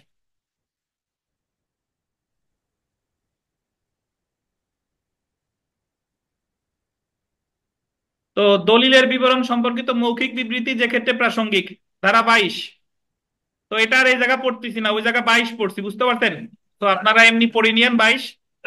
আর যেটা আমরা ওখানে পড়ি নাই, ডিজিটাল রেকর্ডের বিবরণ বিষয়ে মৌখিক বিবৃতি যে ক্ষেত্রে প্রাসঙ্গিক, এটা 22 ক। 22 ক মানে ডিজিটাল রেকর্ড বিষয়। ডিজিটাল রেকর্ড বুঝেন তো, অডিও ভিডিও, তারপরে সিসিটিভি ফুটেজ, এগুলাই তো ডিজিটাল রেকর্ড। বলছে যে ডিজিটাল রেকর্ডের ক্ষেত্রে কখন আপনি মৌখিক স্বীকৃতি দিতে পারবেন। আর শুধু 22 ধারায় আছে কি, দলিলের ক্ষেত্রে কখন মৌখিক স্বীকৃতি দিতে পারবেন। আর 22 কতে হলো ডিজিটাল রেকর্ডস এর ক্ষেত্রে কখন মৌখিক স্বীকৃতি প্রাসঙ্গিক। দেখেন, এভিডেন্স অ্যামেন্ডমেন্ট অ্যাক্ট 2022 দ্বারা 22 ক ধারাটি নতুন করে যুক্ত করা হয়েছে। ডিজিটাল রেকর্ডের বিবরণ বিষয়ে মৌখিক বিবৃতি প্রাসঙ্গিক হওয়ার শর্ত 22 ক ধারায় উল্লেখ করা হয়েছে। 22 ক ধারায় বলা হয়েছে, উত্থাপিত ডিজিটাল রেকর্ডের বিশুদ্ধতা বিচারের বিষয়ভূত না হওয়া পর্যন্ত ডিজিটাল রেকর্ডের বিবৃতি বিষয়ে মৌখিক স্বীকৃতি প্রাসঙ্গিক না। মানে বিশুদ্ধতা বিচারের বিষয় না হওয়া পর্যন্ত, এটা একটু আন্ডারলাইন করেন, বিশুদ্ধতা বিচারের বিষয়ভূত না হওয়া পর্যন্ত। মানে ওই যে যদি প্রশ্ন ওঠে যে এই ডিজিটাল রেকর্ড খাঁটি নাকি জাল, খাঁটি নাকি জাল, সেই ক্ষেত্রে মৌখিক সাক্ষ্য দেওয়া যাবে। বুঝতে পারছেন? ওই যে দলিল খাঁটি নাকি জাল, মনে আছে? ওই জায়গায় উঠছিল যে দলিল খাঁটি নাকি জাল, তাহলে মৌখিক সাক্ষ্য দেওয়া যাইতো। আর এই জায়গায় ডিজিটাল রেকর্ড খাঁটি নাকি জাল, এই জায়গায় মৌখিক সাক্ষ্য দেওয়া যাবে। ওই যে দেখা গেল যে আপনি মাথা একেবারে লাগাইছেন একজনের, বাট পরে আপনি দাবি করতেছেন যে ওনারা এটা হলো এআই তে বানাইছে, এটা আসলে তার বক্তব্য না, এডিটিং করে মাথা লাগাইছে। সো ডিজিটাল রেকর্ড হইলেও তখন মৌখিক সাক্ষ্য দিয়ে প্রমাণ করা যেতে পারে যে এটা আসলেই খাঁটি নাকি আসলেই জাল। তো ডিজিটাল রেকর্ডের কথা আসলেই কত, 22 ক। ধন্যবাদ। তো এটা একটু দেখি যে দেওয়ানি মামলায় স্বীকৃতি যখন প্রাসঙ্গিক, ধারা 23, কোন কোন ক্ষেত্রে দেওয়ানি মামলায় স্বীকৃতি প্রাসঙ্গিক, সেই সকল ক্ষেত্রে 23 ধারায় বলা হয়নি, বরং কোন কোন ক্ষেত্রে আন্ডারলাইন করেন প্রাসঙ্গিক না, কোন কোন ক্ষেত্রে কি প্রাসঙ্গিক না, সেই ক্ষেত্র সমূহ 23 ধারায় বলা হয়েছে। গোল দিবেন দুইটি ক্ষেত্রে, গোল দেন কয়টা ক্ষেত্রে, দুইটা দুইটি ক্ষেত্রে।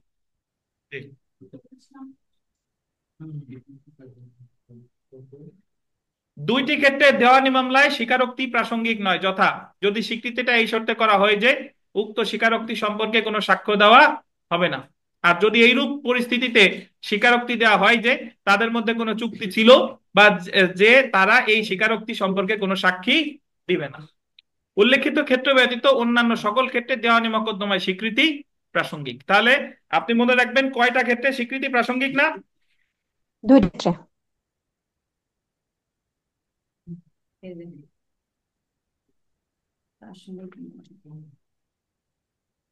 বুঝতে পারছেন?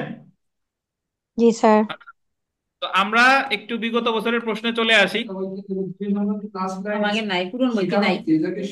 স্বীকৃতি হবে, স্বীকৃতি, স্বীকারোক্তি জায়গা লিখছে ওই জায়গা হবে স্বীকৃতি। 22 থেকে 23 পর্যন্ত যত জায়গায়, সরি 17 থেকে 23 পর্যন্ত যত জায়গায় স্বীকারোক্তি আছে সব জায়গায় হবে কি স্বীকৃতি। বিগত বছরের প্রশ্ন দেখেন, দ্য এভিডেন্স অ্যাক্ট 1872-এ অ্যাডমিশন সম্পর্কে বলা হয়েছে ড্যাশ ধারায়। দ্য এভিডেন্স অ্যাক্ট 1872-এ অ্যাডমিশন সম্পর্কে বলা হয়েছে কত ধারায়? 17 থেকে 31 স্যার। জি। তো আমরা সরাসরি চলে আসি ভাই কনফিউশন বা দোষ স্বীকারে। দোষ স্বীকার দেখেন, কনফেশন। তো দেখেন, যদিও বলছে 17 থেকে 31, বাট আমরা জানি স্বীকৃতি এক প্রকারের কি স্বীকারোক্তি, আর স্বীকারোক্তি সম্পর্কে আলোচনা করছে 24 থেকে 30, 24 থেকে 30, বাট 24 থেকে 30 কিন্তু স্বীকৃতিও আছে, কারণ স্বীকারোক্তি এক প্রকারের কি স্বীকৃতি। বাট যদি বলে শুধু স্বীকারোক্তি সম্পর্কে আলোচনা করছে তাহলে কত, 24 থেকে 30। তো সাক্ষ্য আইনের 24 থেকে 30 ধারা পর্যন্ত দোষ স্বীকারোক্তি বা কনফেশন সম্পর্কে বিধান করা হয়েছে। সাক্ষ্য আইনের 24 থেকে 30 ধারা ও ফৌজদারি কার্যবিধির 164 ধারা দোষ স্বীকারোক্তি সংশ্লিষ্ট বিধান নিয়ন্ত্রিত হয়। এখন দোষ স্বীকারোক্তির অর্থতে চলে আসি। কনফেশন অর্থ আমি অলরেডি আপনাদের বলেছি যে যখন কেউ নিজের দোষ নিজে স্বীকার করে তখন প্রথমত সেটা স্বীকৃতি, পরবর্তীতে সেটা কি স্বীকারোক্তি বা দোষ স্বীকার।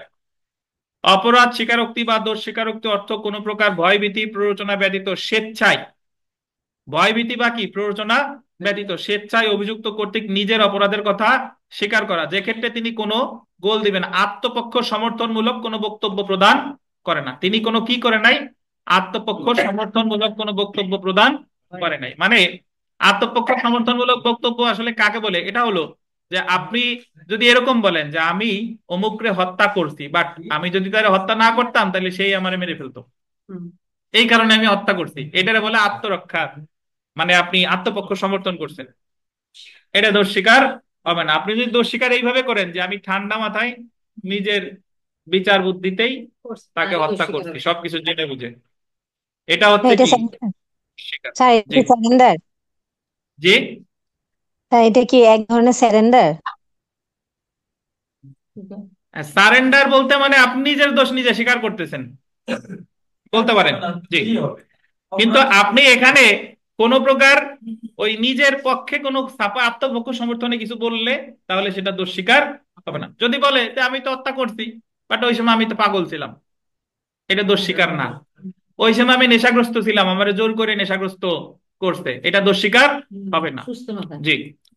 তো ওই যে এক মহিলার ভিডিও দেখেন নাই, মিম দেখেন নাই, যে আমার আবেগে কাজ করছিল বিবেক কাজ করে নাই, জি ও স্যার। যে স্বীকার, ও যে স্বীকারোক্তিটা দিছে ওটাই দোষ স্বীকার। বুঝছেন? জি স্যার। তো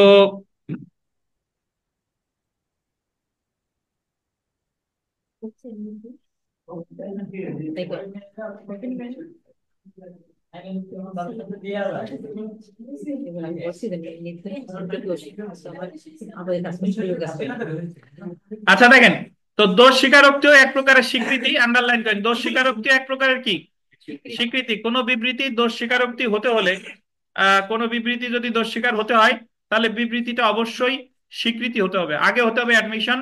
এমন বিবৃতি দ্বারা বিবৃতি প্রদানকারী, আন্ডারলাইন করবেন, তার অপরাধ স্বীকার করে বক্তব্য দিবে বা যে সকল পরিস্থিতিতে সে অপরাধটি করেছে সেই সকল পরিস্থিতির বর্ণনা দিবে। তো এরপরে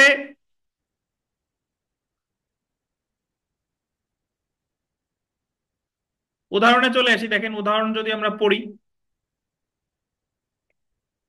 এ বি কে, আরিফ বিথিকাকে খুনের অপরাধে অভিযুক্ত।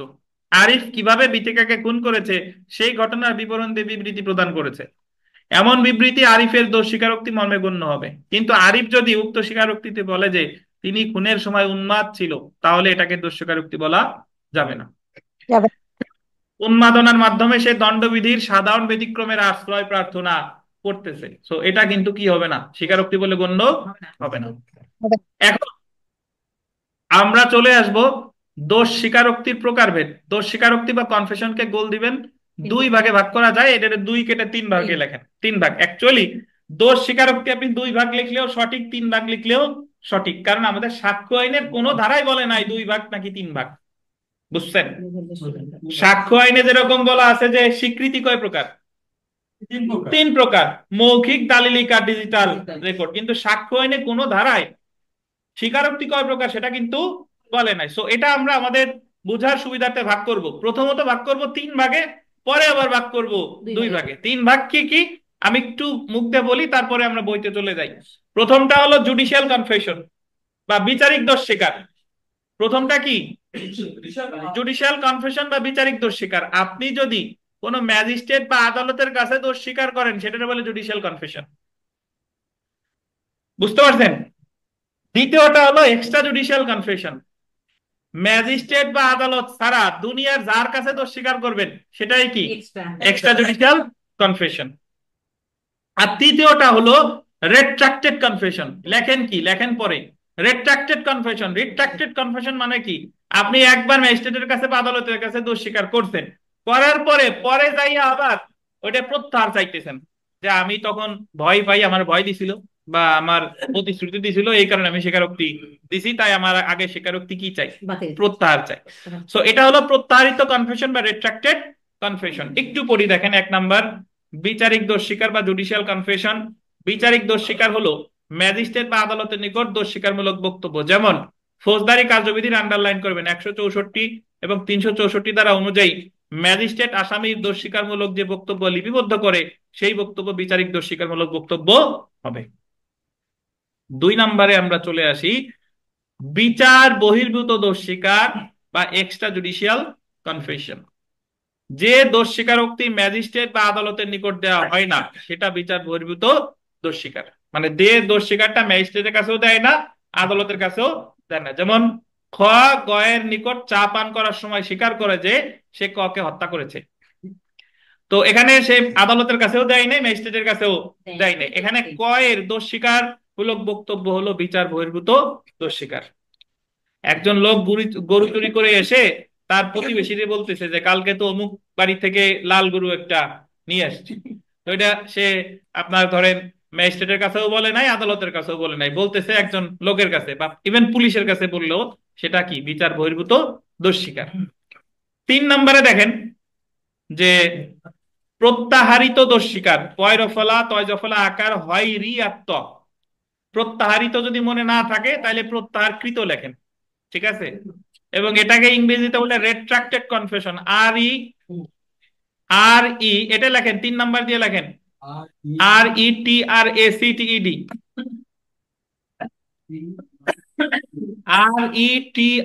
RETRACTED, RETRACTED। আর বাবা কাশি তো একেবারে আজকে কমেন্ট এসে ভরে যাবে।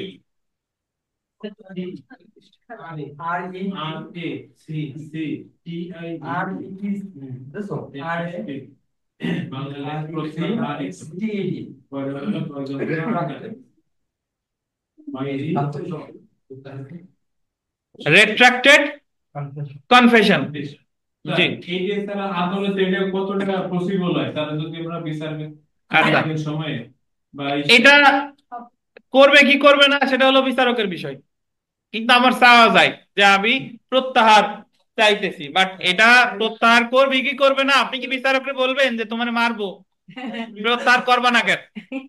বলার সুযোগ আছে? নাই। না স্যার। যখন স্বীকারোক্তির জন্য অসৃষ্টিভাবে তো শরীর অসুস্থতা যদি থাকে হুম, তাহলে অনেক সময় আসামি স্বীকার করে, পরে যে দোষ স্বীকার করা যায় আমি এটা প্রত্যাহার করতে পারছি না। ঠিক কথা আছে দেখেন। হ্যাঁ দেখেন, এই যে যেমন রিমান্ডের তো ভয়ে হ্যাঁ হ্যাঁ ওইটাই ওইটাই বলে যে আমি আমি যে স্বীকারোক্তিটা দিছি আমার ভয় দেখাইয়া আদায় করছে, এটা আমি প্রত্যাহার চাইতেছি। তো এই হচ্ছে 3 প্রকার।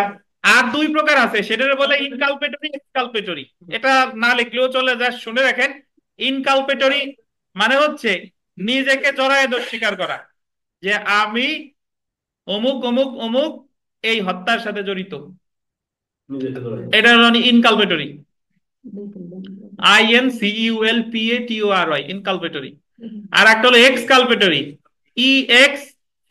EXCULPATORY। এক্সকালপেটরি মানে হলো নিজেকে না জড়াইয়া, আপনি দোষ স্বীকার করতেছেন বাট নিজেরে জড়ান নাই। বললাম যে বিথিকা, আরিফ আর সঞ্চিতা এই 3 জনে গিয়ে অমুকের কাছে বড়ই পাইরে খাইছে, আমি সাথে যাইনি। তাহলে এই ক্ষেত্রে এটা হচ্ছে এক্সকালপেটরি। তো এখন আবার অনেকে প্রশ্ন করবেন যে স্যার তাহলে পরীক্ষায় যদি আসে দোষ স্বীকার কয় প্রকার, তখন কি দেখাবো? বলবেন না? না, এগুলা আসবে না। আর যদি এগুলা দেয় তাহলে প্রশ্নকর্তা এক আহম্মক, আর কয় আহম্মককে দিয়ে পরীক্ষার প্রশ্ন মানে আপনাকে দিয়ে পরীক্ষা দেওয়াচ্ছে। কারণ দোষ স্বীকার কয় প্রকার এটা তো কোনো আইনে বলে নাই। দেখেন, আচ্ছা দেখেন, তো আমরা চলে আসি দোষ স্বীকার কয় প্রকার এই সম্পর্কে জানলাম। এখন আমরা পড়বো যেটা, সেটা হলো যে দোষ স্বীকার যে সকল ক্ষেত্রে অপ্রাসঙ্গিক, মানে আপনি দোষ স্বীকার করতেছেন বাট সেটা প্রাসঙ্গিক না। এই সুরঞ্জন সাহেব কি হয়েছে আপনার? আগে কথা শুনেন, লেখার পরে লেখেন। তো দেখেন, আর লেখলে আমার কাছে জিজ্ঞাসা করবেন, রুবেলের কাছে জিজ্ঞাসা। রুবেল তো আমার এই জায়গায় তো এ তো খান ল একাডেমির তো মানে সে তো এমন না যে অতিরিক্ত কেউ। খান ল একাডেমি আমি ওয়ান অ্যান্ড অনলি, এই জায়গায় আর কেউ নাই, আমার সহকারী কেউ নাই। তো জিজ্ঞেস করলে আমারে করবেন, আশেপাশের কাউরে জিজ্ঞেস করবেন কি? আপনি তো ওই জায়গায় পড়তে আসছেন, আমারে জিজ্ঞেস করবেন। লেখা থাকতাও আমারে জিজ্ঞেস করবেন যে স্যার এটা আমি লিখবো। বুঝতে পারছেন? এই জায়গায় লজ্জা শরমের কিছু নাই। তো দোষ স্বীকারোক্তি যে সকল ক্ষেত্রে অপ্রাসঙ্গিক হতে পারে, মানে আপনি দোষ স্বীকার করতেছেন বাট এটা কি হবে না, প্রাসঙ্গিক হবে না। এটা বলছে 24 থেকে 26 ধারা। কত কত ধারা? 24 থেকে। আমি একটু আগে মুখে মুখে বুঝাই, তারপরে আমরা বই দেখাবো, আগে আমার মুখের কথা শুনেন। 24 ধারায় বলতেছে, যদি ভয় ভীতি দেখাইয়া প্রতিশ্রুতি দিয়া দোষ স্বীকার আদায় করে, তাহলে সেই দোষ স্বীকার প্রাসঙ্গিক হবে না। তাতে আপনি ম্যাজিস্ট্রেটের কাছে দেন বা যার কাছে দেন, তাই না? আপনার ভয় দেখাইছে যে তুমি যদি দোষ স্বীকার না করো তোমার কিন্তু খবর আছে। প্রতিশ্রুতি দিছে যে তুমি দোষ স্বীকার করো তাহলে তোমারে এই জিনিস কিনে দিব বা এত টাকা দিব। তো এরকম অঙ্গীকার, প্রতিশ্রুতি, ভয়ভীতি দেখাইয়া যদি কোনো দোষ স্বীকার করায়, তাহলে সেটা কি হবে না? প্রাসঙ্গিক হবে না। এটা আছে কত ধারায়? 24 ধারায়। 24 ধারায়। বুঝতে পারছেন? 24-এর উল্টা হলো 28। যদিও 24-এর উল্টা মানে, যদি দোষ স্বীকার আপনার কোনো ভয়ভীতি ছিল না, কোনো প্রতিশ্রুতি ছিল না, কোনো হুমকি ছিল না, আপনি সরল মনে নিজের ইচ্ছায় ঠান্ডা মাথায় দোষ স্বীকার করছেন, তাহলে সেই দোষ স্বীকার প্রাসঙ্গিক 28 ধারায়। বুঝতে পারছেন? তার মানে 24 ধারায় যে কারণে দোষ স্বীকার করছেন সেই কারণগুলো যদি না থাকে, তাহলে ওই দোষ স্বীকারটা প্রাসঙ্গিক কত ধারায়? 28 ধারায়। 28 ধারায়। 24 আর 28 বুঝতে পারছেন? জি স্যার। এখন আমরা চলে আসি 25 ধারা। 25 ধারা, 25 ধারায় বলতেছে যে পুলিশের কাছে দোষ স্বীকার করলে সেটা প্রাসঙ্গিক হবে না। আপনি পুলিশের কাছে গিয়ে যদি যাই বলেন যে পুলিশ অফিসার সাহেব, আমি তো অমুকরে হত্যা করে এই মাত্র আসলাম, তো পুলিশ আপনারে গ্রেফতার করবে ঠিকই, আপনার বিরুদ্ধে মামলাও হবে, কিন্তু এই যে যে পুলিশের কাছে আপনি যে স্বীকারটা করলেন, এটা পরবর্তীতে সাক্ষ্য হিসেবে প্রাসঙ্গিক হবে না। বুঝতে পারছেন? কারণ পুলিশের কাছে দোষ স্বীকারের কোনো সাক্ষ্যগত এভিডেন্সিয়ারি ভ্যালু নাই। তাতে আপনি নিজের ইচ্ছায় করেন আর ডিম ডামের ভয়ে করেন। বুঝতে পারছেন? তো ওই যে রিমান্ডে নিয়ে যে স্বীকারোক্তি দেয়, ওই স্বীকারোক্তিরও কোনো কি নাই, ভ্যালু নাই, সাক্ষ্যগত কোনো মূল্য নাই। এখন তাহলে আপনি বলতে পারেন যে স্যার তাহলে রিমান্ডে নিয়ে কেন তাহলে জিজ্ঞাসাবাদ করে? হ্যাঁ, তো ওটা জিজ্ঞাসাবাদ করে তদন্তের সাথে, যাতে অন্যান্য আরো কোনো ক্লু পাওয়া যায় কিনা। আর এখন রিমান্ডের আর এক নাম তো পরোক্ষভাবে কি দেওয়া? অত্যাচার করা। বুঝতে পারছেন? রিমান্ড মানে তো শুধু কি জিজ্ঞাসাবাদ করা, কিন্তু অ্যাকচুয়ালি এখন তো আর জিজ্ঞাসাবাদের মধ্যে সীমাবদ্ধতা নাই। তো যাই হোক, 25 ধারার মূল কথা হলো যে পুলিশের কাছে আসামি যদি কোনো স্বীকার করে, এটা কখনোই প্রাসঙ্গিক হবে। এটা কত? না, 25। 25 ধারা। Right.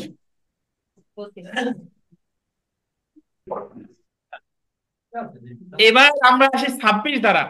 26 ধারায় বলছে পুলিশ হেফাজতে থাকা অবস্থায়, পুলিশ হেফাজতে থাকা অবস্থায় আপনি যদি কারো কাছে দোষ স্বীকার করেন, সেটাও প্রাসঙ্গিক হবে না। তো 26 ধারা কি, আনএবল টু রিসিভ এনিমোর, কি আপনারা কথা শুনতেছেন না? স্যার শুনতে পাচ্ছি। আচ্ছা, তাহলে কি রিসিভ করতে পারতেছেন না কানন সাহেব? আর মাথায় আর ধরে না, প্রথমে কি বলছেন কিচ্ছু মনে নাই। এখন তো শেষ হয়ে গেছে, যা দিচ্ছেন খালি নিচ্ছি স্যার, থাকতেছে না কিছু। আচ্ছা, আচ্ছা, নিতে থাকেন, নিতে থাকেন, পরে শুনেন।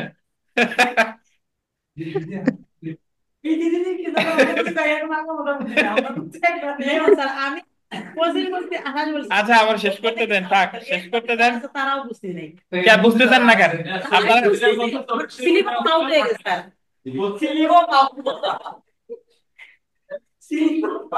আচ্ছা শুনেন, 24 ধারায় বললো যে ভয় ভীতি দেখায় দোষ স্বীকার করলে সেটা প্রাসঙ্গিক হবে না। না বোঝার তো কিছু নাই। আর ভয় ভীতি প্রতিশ্রুতি না থাকলে প্রাসঙ্গিক হবে 28। কথা শেষ। 25-এ বললো যে পুলিশের কাছে আপনি যদি কোনো দোষ স্বীকার করেন, পুলিশের কাছে গিয়ে দোষ স্বীকার করলে এটা কোনোদিনই প্রাসঙ্গিক হবে না। এই তো কথা। হ্যাঁ, সেটা বলতেছি, সেই পর্যন্ত তো আসতে দেবেন। 26 ধারায় বলছে যে পুলিশ হেফাজতে থাকা অবস্থায় কোনো দোষ স্বীকার করলে প্রাসঙ্গিক হবে না। এখন আপনার মনে প্রশ্ন উঠছে যে 25-এ তো পুলিশের কথা বললোই, আবার 26-এ পুলিশের জন্য আল্লাহ আবার হেফাজত কি? আবার পুলিশ হেফাজত মানে হলো, ধরেন পুলিশ হেফাজতে থাকা অবস্থায় আপনি জেলখানার মধ্যে আছেন, গোপালগঞ্জ থানায় আপনারা নিয়ে গেছে, তো ওই জায়গায় আছে বিকাশ, নগদ আর রকেট, তিনজন বসে আছে। তো নগদ নাম আমি পাই নাই, বিকাশও পাইছি, রকেটও পাইছি। তো যাই হোক শুনেন, তো পুলিশ হেফাজতে তিনজন, একজন ওই জেলখানার ভিতর আছে পুলিশ কাস্টডিতে। তো বিকাশ স্বীকার করতেছে যে আমি আসলেই অমুকের রে হত্যা করছি। বাকি দুইজনের কাছে, পুলিশের কাছে না কিন্তু, কার কাছে? বাকি দুইজনের কাছে, মানে এই যে যে সে স্বীকারটা করতেছে থার্ড পার্টির কাছে, কিন্তু সে ওই মুহূর্তে ছিল কখন? পুলিশ হেফাজতে। বুঝতে পারছেন? পুলিশের কাছে স্বীকার করলে তো কখনোই প্রাসঙ্গিক হবে না, স্বয়ং পুলিশের কাছে। এটা কত? 25। আর ধারা পুলিশ হেফাজতে থাকা অবস্থায়, মানে পুলিশের হেফাজতে ছিলেন বাট আপনি অন্য কারো কাছে স্বীকার করতেছেন, বা তাহলে এটাও কি হবে না? প্রাসঙ্গিক প্রাসঙ্গিক হবে না। হবে না। এটা বলছে কত? 26। 26 ধারা। এবার 25-26 বুঝতেন? জি স্যার। স্বয়ং পুলিশের কাছে স্বীকার করলে প্রাসঙ্গিক হবে না, কত? 25। 25। আর পুলিশ হেফাজতে থাকা অবস্থায় যে ভাই আকাম তো এটা করছি, সাথে সাথে তো ধরে নিয়ে আসছে, আরো আরো এই করছি, কয়জন একজনের দোষ আর একজনের কাছে স্বীকার করতেছে, তাহলে এটাও কি হবে না? প্রাসঙ্গিক প্রাসঙ্গিক হবে না। হবে না। এটা কত? 26 ধারায়। তাহলে এই তো আপনার 24-এর সাথে আমি মনে রাখবো যে 28, আজকে 28। আর 25 আর 25 26 26। একসাথে। 25 হলো পুলিশ হেফাজতে, আর 26 হলো, সরি, 25 হলো পুলিশের কাছে, আর 26 আর হচ্ছে কি? 26 হচ্ছে পুলিশ হেফাজতে। হেফাজতে। বুঝতে পারছেন? তো এটা জি একটু স্যার। করি দেখেন। সাক্ষ্য আইনের 24 থেকে 26 ধারায় কোন কোন অবস্থায় আসামির অপরাধমূলক স্বীকারোক্তি সাক্ষ্য হিসেবে অপ্রাসঙ্গিক, বল দিবেন অপ্রাসঙ্গিক, তা বলা হয়েছে। 24 ধারায় বিধান করা হয়েছে অভিযুক্ত কর্তৃক প্রদত্ত অপরাধমূলক স্বীকারোক্তি ফৌজদারি কার্যবিধি, ফৌজদারি কার্যধারায় অপ্রাসঙ্গিক, গোল দিবেন অপ্রাসঙ্গিক। যদি আদালতের নিকট মনে হয় যে অপরাধমূলক স্বীকারোক্তি, গোল দিবেন প্ররোচনা, ইনডিউসমেন্ট, না থাকলে চুপ করে শুনেন, প্ররোচনা, ইনডিউসমেন্ট, হুমকি, থ্রেট, প্রতিশ্রুতি, প্রমিস দ্বারা গ্রহণ করা হয়েছে। অর্থাৎ 24-এ তিনটা জিনিস বলছে, যদি প্ররোচনা দিয়ে, হুমকি দিয়ে, প্রতিশ্রুতি দিয়ে কারো স্বীকারোক্তি আদায় করা হয়, সেটা গ্রহণযোগ্য হবে না। কত দ্বারা? 24 দ্বারা। 26 ধারা। তবে 28 ধারায় বলা হয়েছে এমন প্ররোচনা, হুমকি বা প্রতিশ্রুতি সম্পূর্ণ অপসারণের পর প্রদত্ত হলে অনুরূপ দোষ স্বীকারোক্তি প্রাসঙ্গিক হবে। 28 ধারায় বলতে যদি আপনার প্ররোচনা না থাকে, হুমকি না থাকে, বা প্রতিশ্রুতি না থাকে, তাহলে গ্রহণযোগ্য হবে। এটা কত? 28। 28 একটু ধারা। ক্লিয়ার? জি জি। স্যার। তো এখন আমরা চলে আসি 25 ধারা। দেখেন 25 ধারায় বলা হয়েছে, বল দিবেন পুলিশ কর্মকর্তার নিকট প্রদত্ত কোনো দোষ স্বীকারোক্তি কোনো অপরাধে অভিযুক্ত ব্যক্তির বিরুদ্ধে প্রমাণ করা যাবে না। মানে পুলিশ যদি বলে ইওর অনার যে অমুক হত্যা করে এই থানায় আসছে, আইসা আমার কাছে বলছে, আমি ছিলাম মানে ওসি সাহেব ঢাকার থানার অফিসার ইনচার্জ, আমার কাছে এসে স্বীকার করছে, এই যে যে যতই স্বীকার করুক, এটা সাক্ষ্য হিসেবে পরবর্তীতে ব্যবহার করা যাবে না। এটাই বলছে কত ধারা? 25 ধারা। 25 ধারা। এখন আমরা চলে আসি 26 ধারায় বিধান করা হয়েছে। দেখেন 26 ধারায় বিধান করা হয়েছে পুলিশ, গোল দিবেন হেফাজতে থাকা অবস্থায়, কি থাকা অবস্থায়? পুলিশ হেফাজতে থাকা অবস্থায় অভিযুক্ত কর্তৃক প্রদত্ত দোষ স্বীকারোক্তি তার বিরুদ্ধে প্রমাণ করা যাবে না। যাবে না। অতঃপর 26 ধারায় বলা হয়েছে পুলিশ অফিসারের হেফাজতে থাকাকালে কোনো ব্যক্তি কোনো দোষ স্বীকারোক্তি করলে তা যদি কোনো ম্যাজিস্ট্রেটের প্রত্যক্ষ উপস্থিতিতে না হয়, মানে সে জায়গায় ম্যাজিস্ট্রেট ছিল না, সে জায়গায় ম্যাজিস্ট্রেট ছিল না, তবে উক্ত ব্যক্তির বিরুদ্ধে প্রমাণ করা যাবে না। ম্যাজিস্ট্রেট থাকলে প্রাসঙ্গিক, ম্যাজিস্ট্রেট না থাকলে প্রাসঙ্গিক হবে না। হবে না। জি। তো 26 ধারাটি প্রযোজ্য হবে, আন্ডারলাইন করবেন, পুলিশ ব্যতীত অন্য ব্যক্তির নিকট দোষ স্বীকারোক্তি করা হলে। 26 ধারা প্রযোজ্য হবে পুলিশ হেফাজতে আছেন, বাট দোষ স্বীকারটা করছেন কার কাছে? অন্য কোনো ব্যক্তির কাছে। জি, অর্থাৎ পুলিশ ব্যতীত অন্য কোনো ব্যক্তির নিকট দোষ স্বীকারোক্তি প্রদান করা হলে অনুরূপ দোষ স্বীকারোক্তি অপ্রাসঙ্গিক হবে না। উক্ত দোষ স্বীকারোক্তি পুলিশ হেফাজতে থাকা অবস্থায় এবং ম্যাজিস্ট্রেটের উপস্থিতি ব্যতীত প্রদত্ত হয়। তবে যদি এটা কার উপস্থিতিতে করা হতো? ম্যাজিস্ট্রেটের উপস্থিতিতে করা হতো, তখন আবার এটা কি? প্রাসঙ্গিক হতো। প্রাসঙ্গিক হতো। প্রাসঙ্গিক না প্রাসঞ্জিত, কোনটা? প্রাসঙ্গিক। জি প্রাসঙ্গিক। জি। তো দেখেন, বলেন কোনটা বোঝেন নাই, বলেন।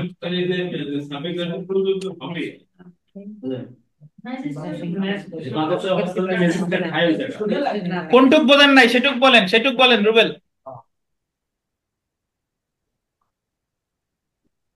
হ্যাঁ, কোন পাশ থেকে?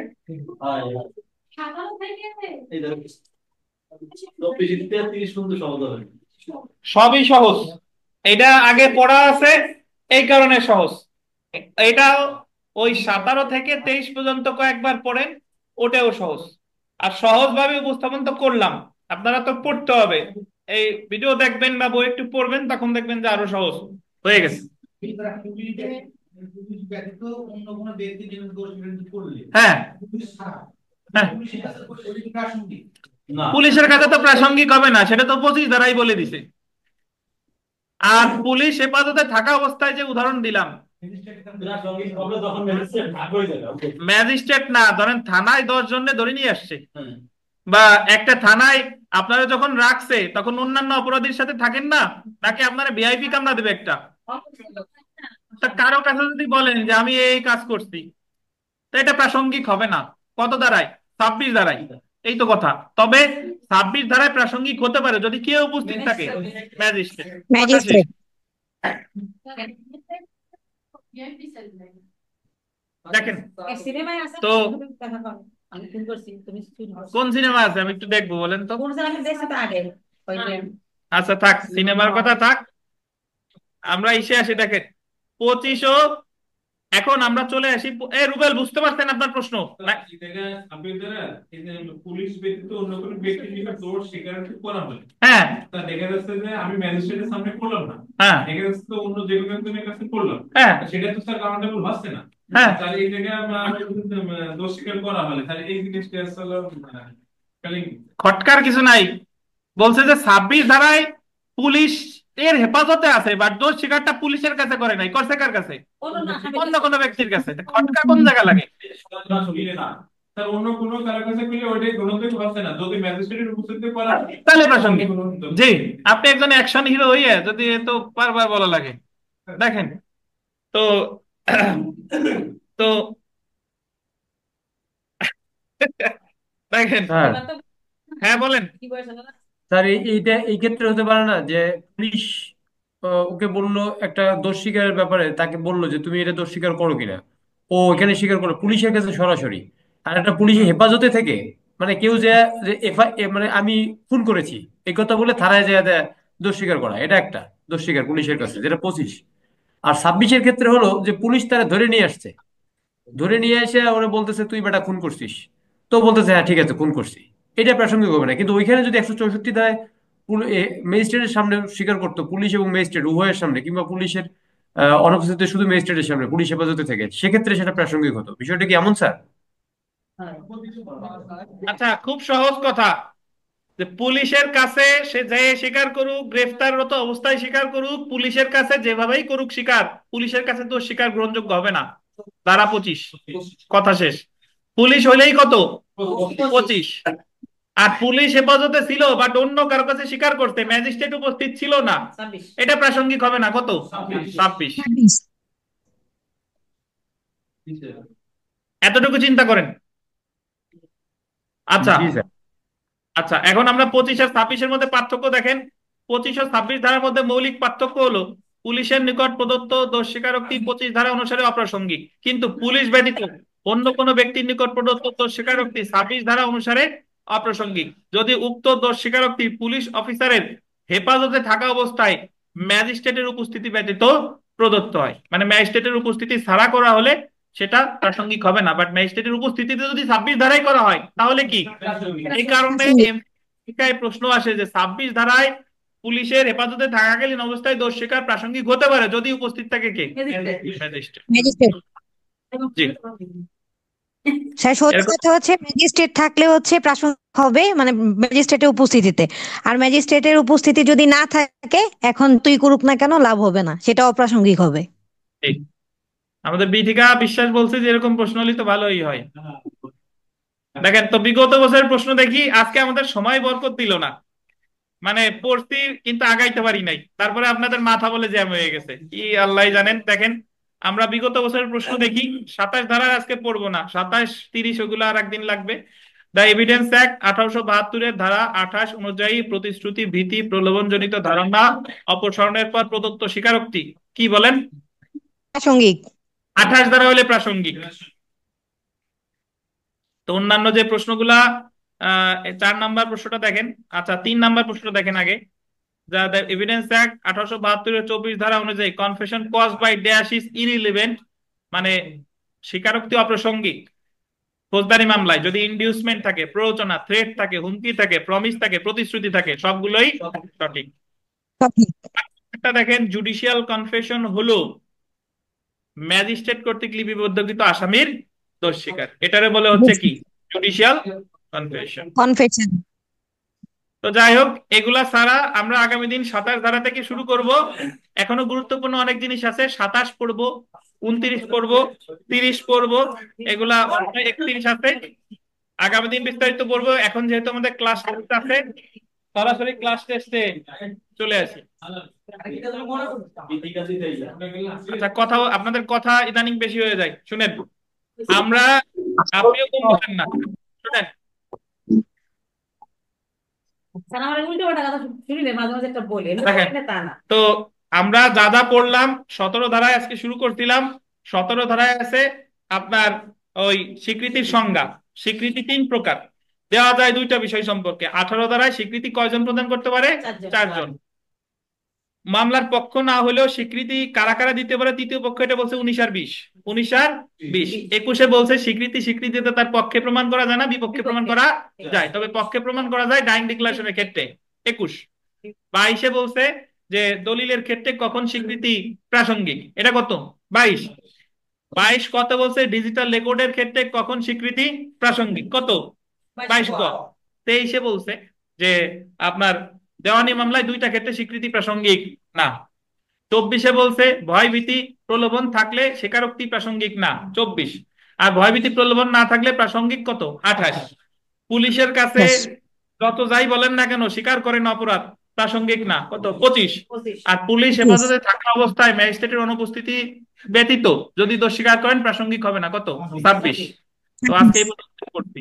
আগামী দিন ইনশাল্লাহ আমরা 27 ধারা থেকে শুরু করব। ধন্যবাদ। এখন আমরা ক্লাস টেস্টে চলে যাবো সরাসরি। আসসালামু আলাইকুম স্যার।